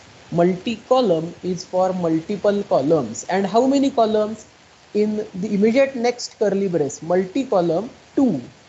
2 means 2 columns are combined, merged. Okay. And see below on the next line, there is a command multi-column 3. So it is combining 3 columns. See here, B2. All the 3 columns are combined. 2, 3, 4. Here there is only 1 column. Right? So 2 columns are combined, 3 columns are combined. Multi-column 2, multi-column 3. Very easy. Okay. And what is this? C for center alignment. Okay. Once again here, multi-column 3, C for center alignment. You can use L or R. Fine. This C inside the second curly brace. And what is this B here in the last curly brace? in here multi-column 3C. Next there is B2. So that B2, it is the entry appearing in that cell. Here B is the entry appearing in that merged cell. So how to read this multi-column command? Multi-column, number of columns to combine, then the alignment things, and the text or the thing whatever that we want to write in that cell. Understood? Multi-column, 3 columns are merged with center alignment having cell value B2. This is how we should read it. Got it? Yes, sir. Good. And then the remaining entry and C, that is written as it is. Here there is no any column left, so nothing is written, just new line is written. That's it. Okay. So multi-column is understood. Now let's see multi-row and C line. To use multi-row, we should include additional package. Multi-column comes with tabular, but multi-row doesn't. So we have to include a package for that. And what's that? Sorry, here I should make page up. So the package for that is on line number 7. Use package multi-row. Okay. Till now we have not seen use of the use packages on line number 5, 6 and 8. We will see in 5 to 10 minutes use of those packages as well. So we have to write multi-package, use package multi-row for using this. And then only you can use this. Okay. And now what is this C line? See here, C line 2 to 4. So it will draw the line from, can you tell me?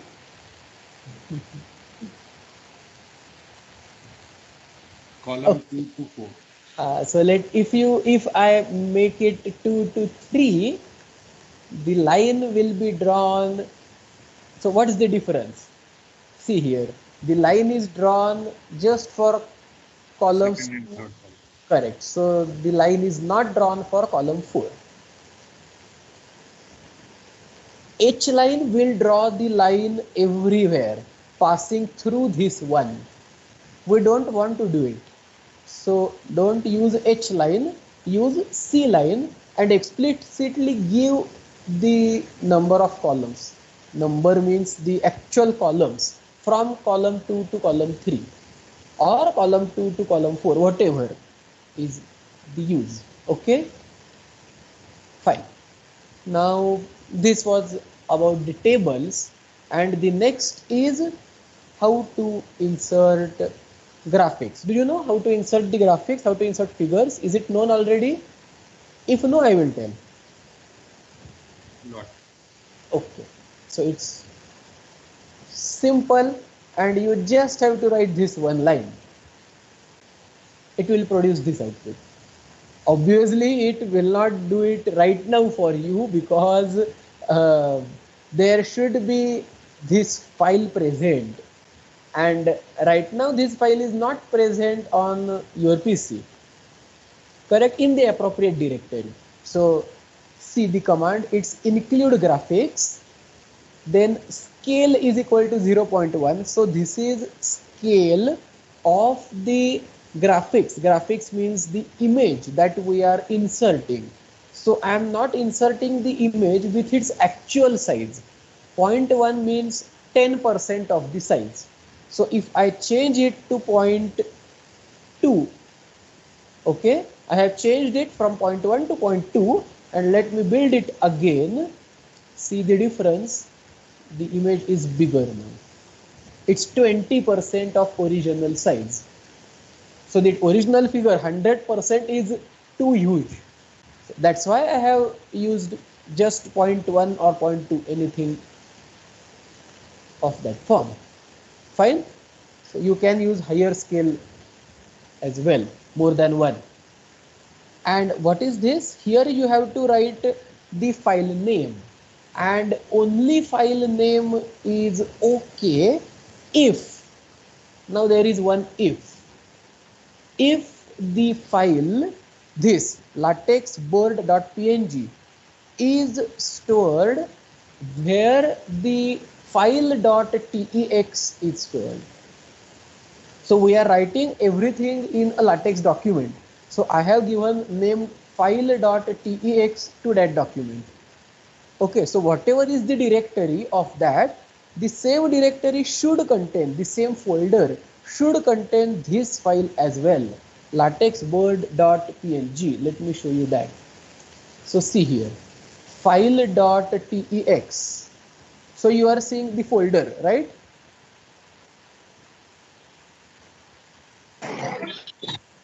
Hello? Yes, sir. Yes, we can see So it. file.tex and latexbird.png both are placed in same folder. And where to place these two? Place anywhere, but should be in the same folder. That's it. That's the only requirement. And other requirement is there should not be space in the name of the figure. I have not written latex space bird, latex underscore bird. Should not involve space. Okay, fine. So got the use of scale and this include graphics. But again, for include graphics, you have to use a package which is this. Use package graphics. Read the name of graphics carefully. It is not ending with S, usual graphics. It is ending with X. That's the only change.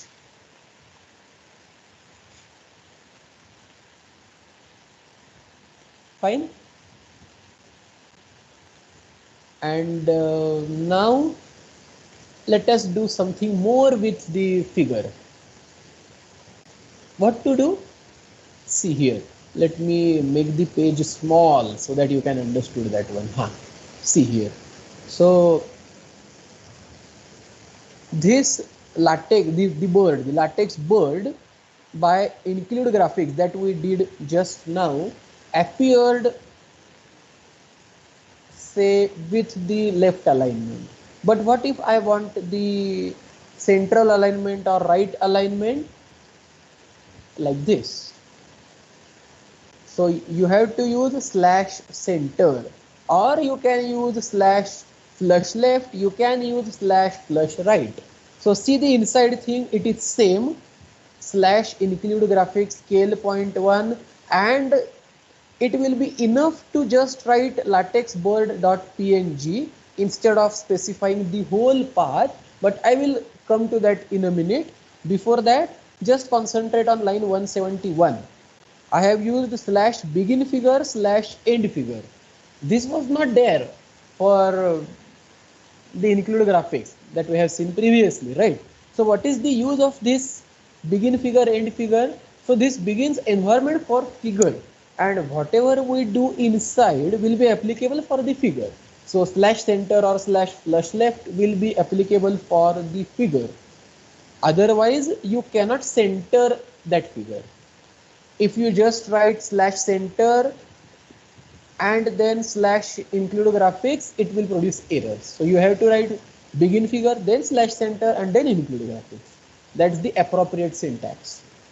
What is this H after begin figure in the square braces? That H is for here. Here means wherever you have written the code, there it will print the figure, means it will place the figure in the output. So the other uses or the other options are T and B. What is T? T for top, B for bottom. So let me show you one. If I replace it by T, see, I have changed that H to T, and let me compile. Nothing else was changed. Okay, but what happened? This figure now, which is centered, is appearing at top of the page because of this T. If you use B here, it will be appeared at bottom of the page. Fine. So you write anywhere, but it will be on top of the page. That's it. That's the use of this. And what is this? Why I am not using the path as before latexbird.png and using the complete folder path? If you have seen correctly, now I am using a different image. It's not latexbird.png, it is latex.png. In fact, I have copied the same image and placed it in some other directory. This is to show you how to insert an image which is not in the same directory. Okay, so we were here. So we have file.tex in some directory, in some folder named latex, and I wish to insert some figure which is not in this folder from some other folders. Is it possible? Yes. And how to do it? You have to write the entire path for that image. That's it. If you don't specify entire path, LaTeX will search the image only in the path where the text file is located. That's it. Got the point? Yes, sir. So I can show you this image. This latex.png is in the folder documents. I have placed, see here, latex.png. So I have placed it here. Correct? Not inside the folder latex. But still, it's understood and compiled. Okay, and now comes a good thing. So I am actually speaking, I should have finished till this time, but say I am running out of time for 10 to 15 minutes. So we will finish say by 6, and then if you have some queries you can ask in few minutes after 6. It's perfectly fine for me if it's okay for the organizers. So let me, Yes, sir. okay, thank you, madam. So fine, so let us continue with the next one. And what is it? So this blind text thing is not a mathematical thing, and let me quickly tell its use. And its use is just to generate some text blindly. And what this text, see, this text is not written, don't try to read and understand, because even I don't know what's the meaning and is it possible to read it, or is it in which language, I don't know. It's not English, that I know for sure, but is it written in any language, not known to me at least. And whole of this is generated by the single line blind text 1. And this is just to show you how to write definitions, lemmas, and there are few paras in between. So just to generate a para in between, I have used this instead of actually writing something.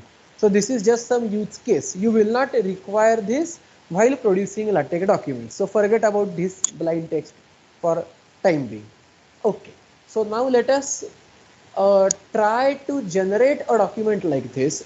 So let us first see the document and then I will show you the commands.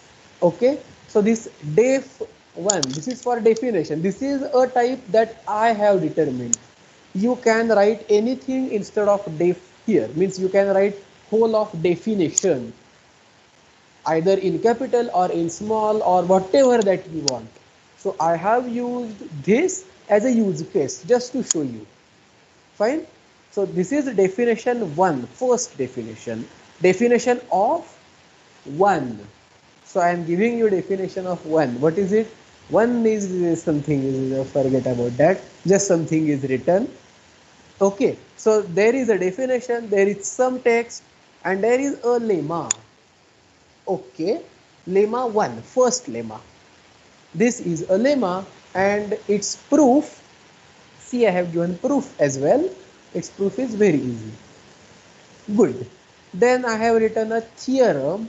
What is name of the theorem? Name of the theorem is first theorem. And then this is statement of first theorem, is statement of theorem. So you should write name of theorem in place of first theorem, and you should write statement in place of the next line. This is statement of first theorem. So statement should go here. And if you wish to write theorem, you should write that in place of THM. I will show you how to do it. Then write proof of the theorem. Okay. What is proof of the theorem? Read it. I want to tell you something regarding that.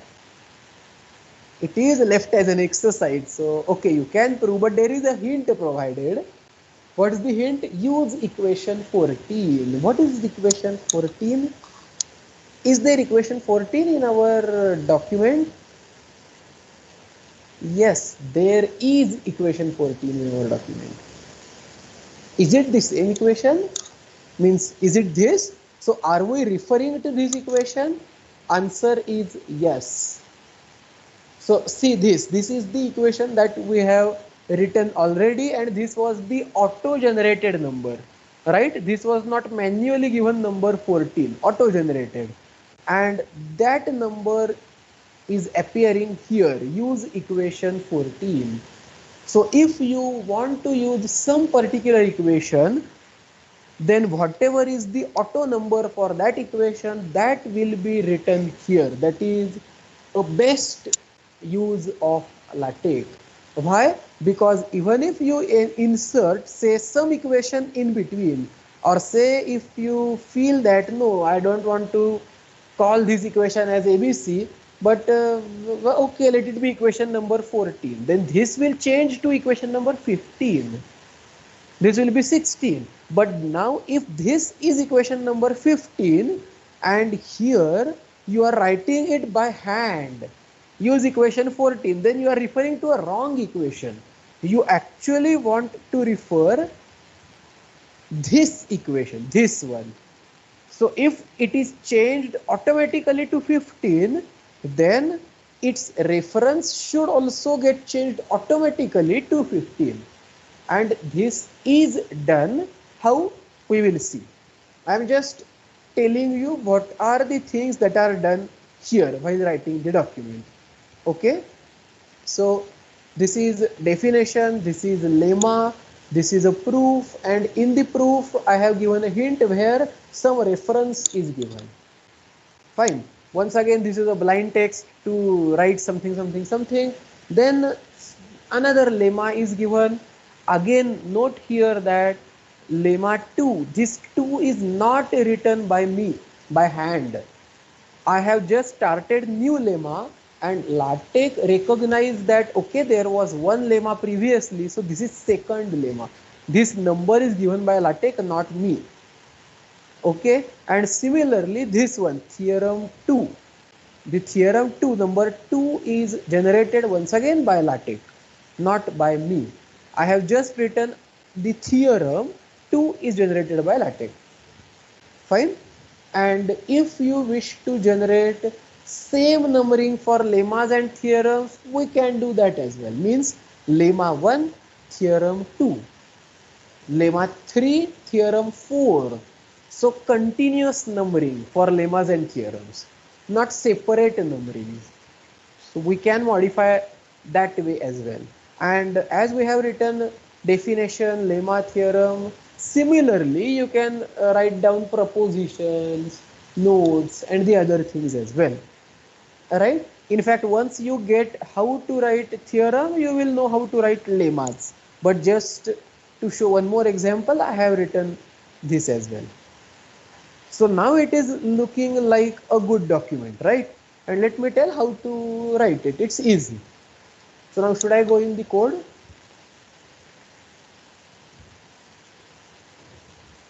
Yes. Okay. And let me point out one thing, this one. When the proof is over, there is this square box there, hollow box is there. This is again, I have not drawn it. at the end of proof it is auto inserted because I am using something, some special feature of a LaTeX. Let me tell you the thing now. And it is at Okay. the end of a proof or a even solution also. Yes, yes, yes, yes. Okay, so what is it? So for this purpose, begin definition and whatever. So let us first read this and then we will go to preamble, that we have to insert something for this to work. So to write down the definition, what we should write? Easy, begin definition, end definition, good, very easy. Right, and then in the square bracket I have written 1/bf to make it bold. That's it. If I just remove that /bf, it will not be bold, just 1, but it looks better, that's why I have used it. So let me remove it and see this. So def1, just 1, and then this. So it is a definition of something. So that something is written here, and what is the definition? It is written in between. Very easy syntax. So just hold inside begin definition, end definition. Okay. How to write lemma? See this. Lemma exactly same. Begin lemma, end lemma, and whatever is the thing right in between. That's it. Now for lemma, there is a name and there is a statement. So once again, if you wish to write name for the lemma, it should be enclosed in the square bracket, exactly same as the definition. Okay, I have not given any name to the lemma. Or if you wish to give name of the author, means this lemma, for example, the basic example always given is the Pythagoras theorem. So if the Pythagoras theorem here is written here, a square plus b square is c square, then usually we here write the name Pythagoras and so on, right? So the lemma or the theorem is by someone. That's it. So either name of the theorem or name of the inventor or author or whatever it may be. So again, begin lemma, end lemma. How to write proof? Begin proof, end proof. Very easy, right? I think nothing is difficult in understanding this. Begin environment, end environment. You are writing a lemma, begin lemma. You are writing proof, begin proof. Writing definition, begin definition. So now for theorem, what it should be? Because after lemma there is a theorem, correct? And have you noticed I have not here written this LEM. I have just written begin lemma. This LEM appeared automatically, correct? And even Yes, this same thing for definition. Yes. correct, and that DEF as well. I have just written begin definition. So how to set that? You have to set this in preamble, that we will see. First, how to write it once set, that we are seeing. Okay, and I suppose this is simple. So how to write proof of or how to write theorem and its proof? Begin theorem, then write whatever is the statement, end theorem. That's it. This is name of the theorem. The syntax is same. Even if you write definition or lemma or theorem or proposition, whatever you wish to write, begin that name of the environment, whatever is name of that theorem or proposition or whatever, then its statement, and then proof. Begin proof, end proof. Is it okay? Yes.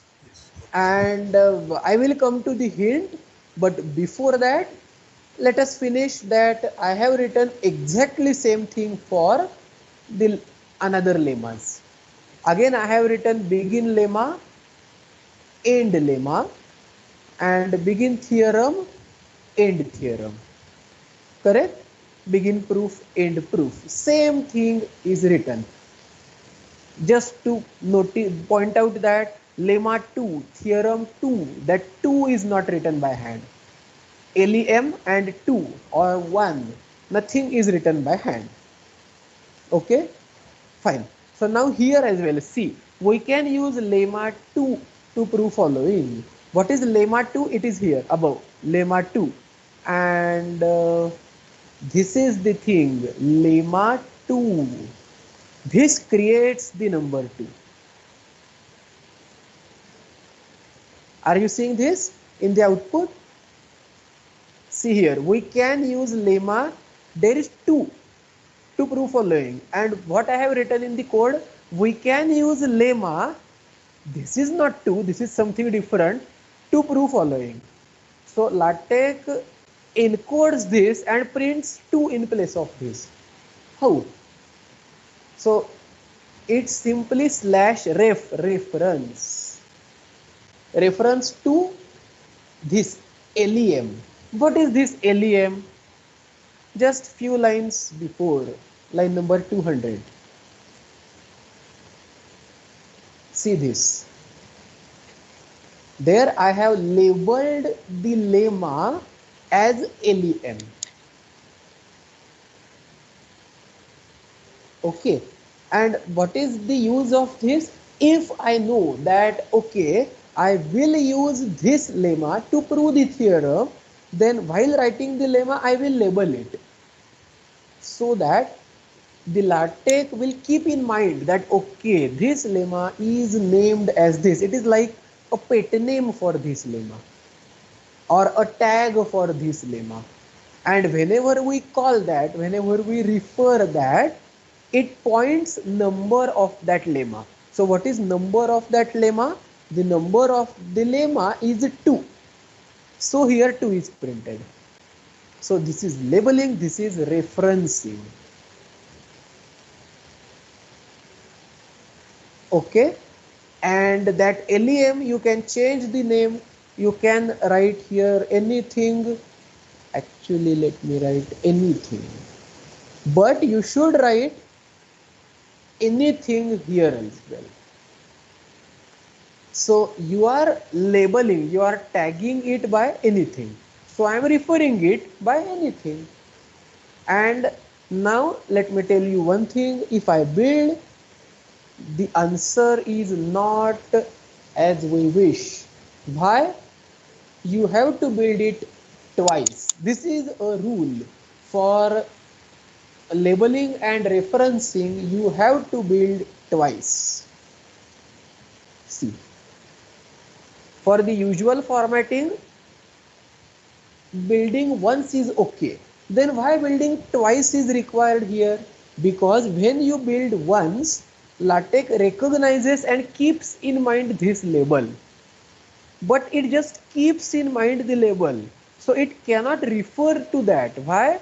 Because it is not already known to the LaTeX. The compiler is labeling at this instance while compiling for the first time. So it will label while compiling for first time. So referring anything will tell, okay, it is not yet referred, and the question marks are printed. But when you compile for second time, then okay, for the first time it was labeled, so second time compilation can find the label and refer correctly. Got the meaning why we have to compile, we have to build twice? Yes. Just for this purpose. Okay, fine. And the same was done here as well. You can see this slash ref, use this in the hint. Let me go back to the hint. Here was the hint, use equation 14. So here I have written use equation, once again slash ref, and why there is anything, I don't want anything here, that is automatically, so there was slash ref, use this, right? And where is that use this? Let me go back and show you. If you remember, at that time I told you that forget about this, we will come back and I will tell you what is meaning of this slash label, use this. Do you remember? Yes, got it. So while writing equation, we labeled that equation by some name of our choice. And here we are using that equation. So this theorem can be proved by using this equation. That's it. Okay. So this is just labeling and referencing. And just now a last thing without which it will be incomplete. What is it? We can use begin lemma, begin theorem, end theorem, begin definition, end theorem, but how?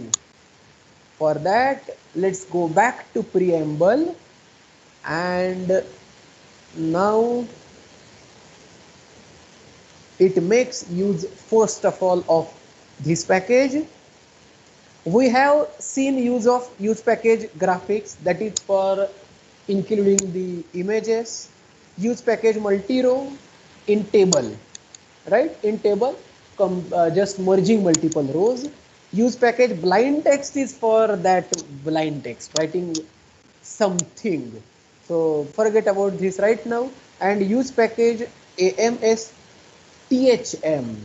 This is once again a package of M.E.S and THM is for theorem.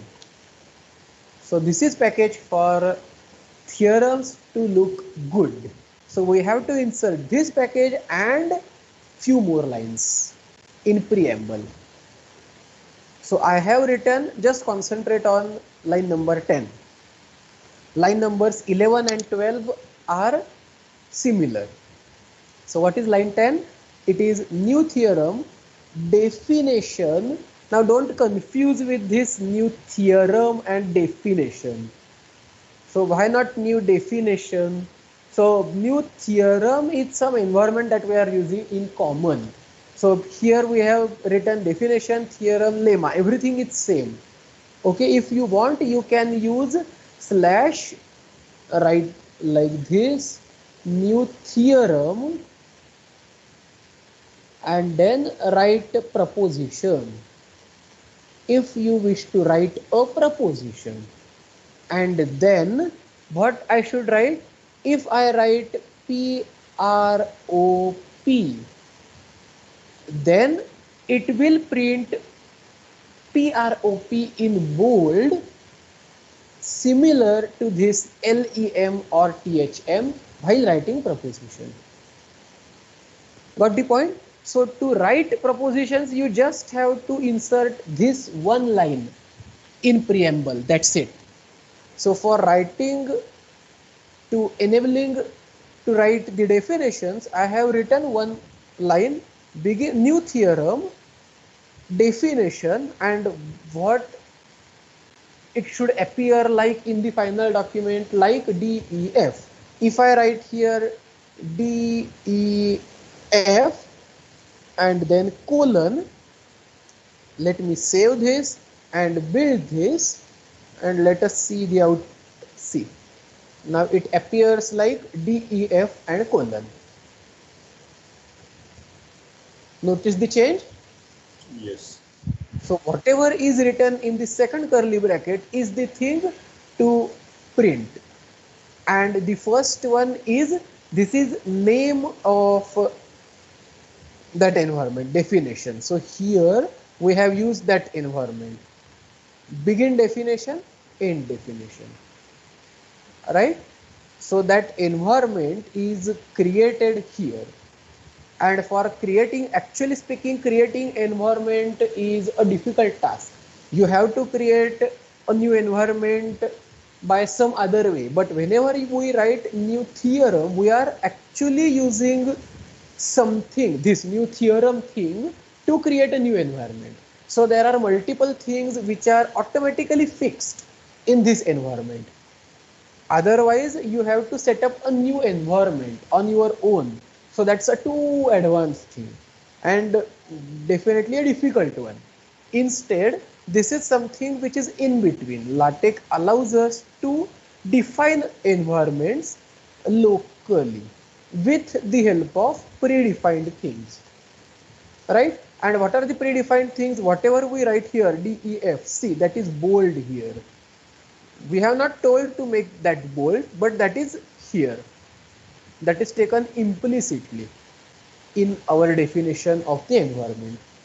Okay, or we have not told to write this in curly brace. We have not told to write this dot here.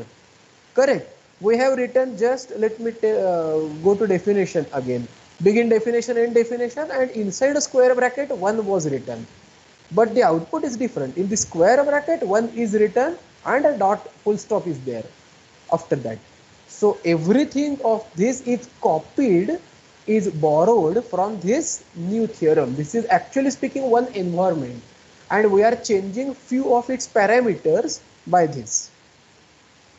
This is something general, but now got the thing how to write definitions and theorems and the other things. It is very simple. Just insert one line like this here in preamble.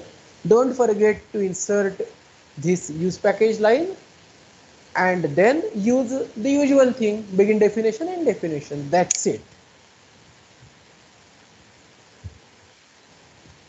Is it fine? Yes, sir. Yes. Good. And the commented line, the last one, line number 13, if we use it instead of line number 12, can you tell me what will happen? I am defining once again a new thing called lemma. I am printing it on the output on the PDF as LEM only. It's the same, but there is some additional argument in between. What is it? It is theorem that is already defined.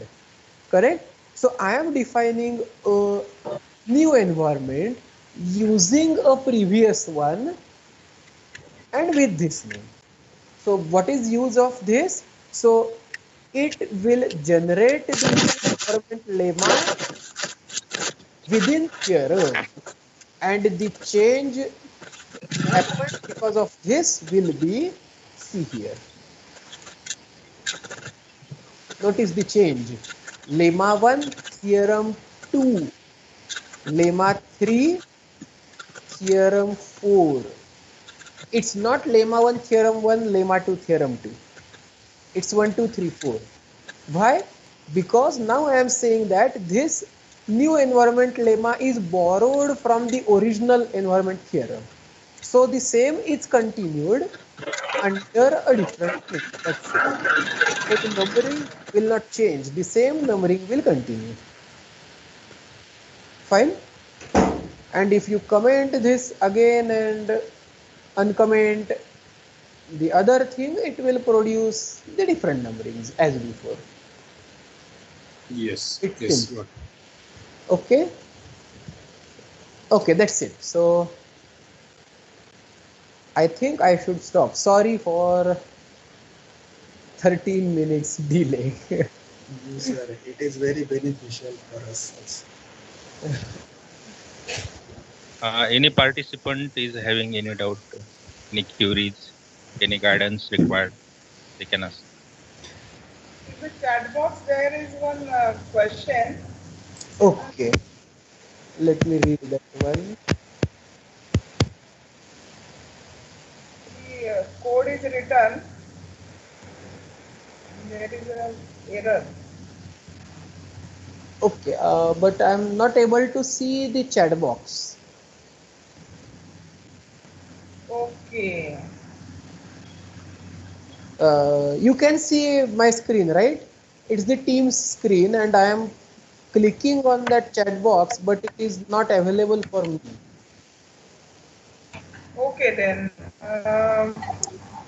Sonali ma'am, Sonali ma'am. can you share your screen? Correct. So Yes, let me, that's what I was saying.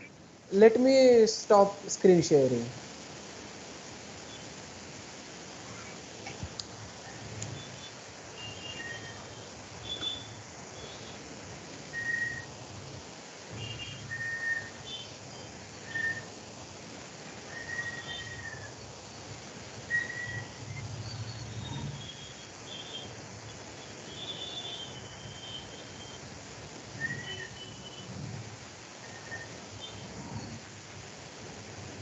Hello.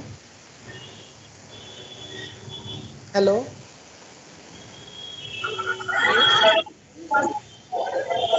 Yes, sir. So I think someone is Can you sharing share the the screen. screen? Anyone? Yes, Sonali ma'am shared the screen. Yeah.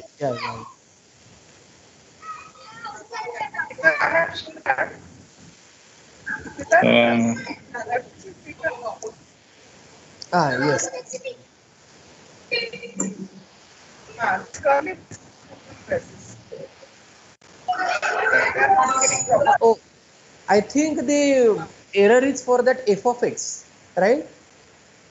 Now Yes, the yes. one shared this one can so that was done by me by mistake, and I removed that one afterwards, right? So you should write slash left, and then that curly brace, you should remove that curly brace. Yeah, That's it. round bracket and slash that needs to be Correct. removed. So slash left, remove round bracket, and slash and curly bracket. That is the appropriate thing.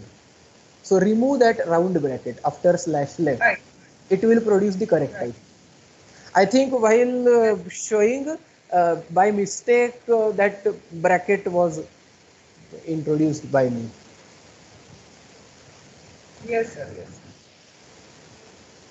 Okay, and if for the same function, suppose by chance if we have 3 columns, we align them as LL, so we just have to add one more L. Yes, you are right. And Either if L or alignment R. is different, then I'll just write L or C or R. Yes, yes. Whatever it is. Correct. Okay, thank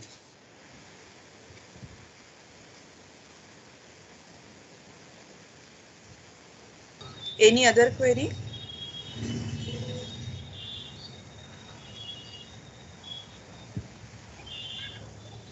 Okay. Bhalerav sir, can you please make your camera on, and all the participants, please make your cameras on. We will take some pictures. And if the participants want, I can share this document that was used right now in the session. So, Yes, that will be helpful. Okay. Participants are asking about the same activity. Okay. Yeah, it will be better. It will be a ready reference for them for the further use. Two more I want to take. Just a minute.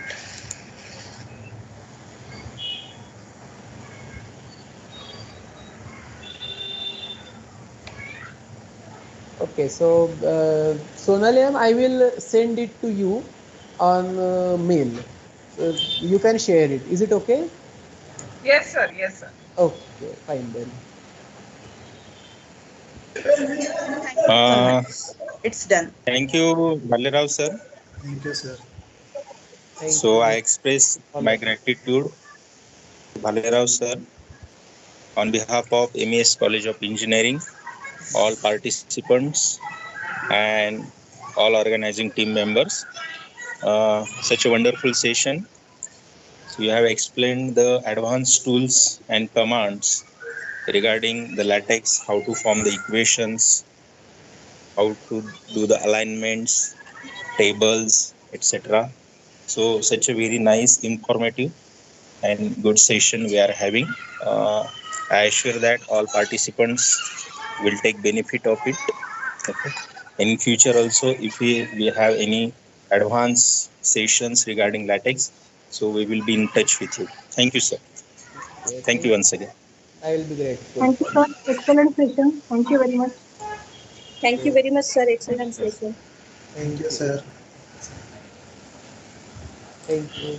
Bye. Thank you, sir. Okay. So this is end of second day session. Thank you. Thank you so much.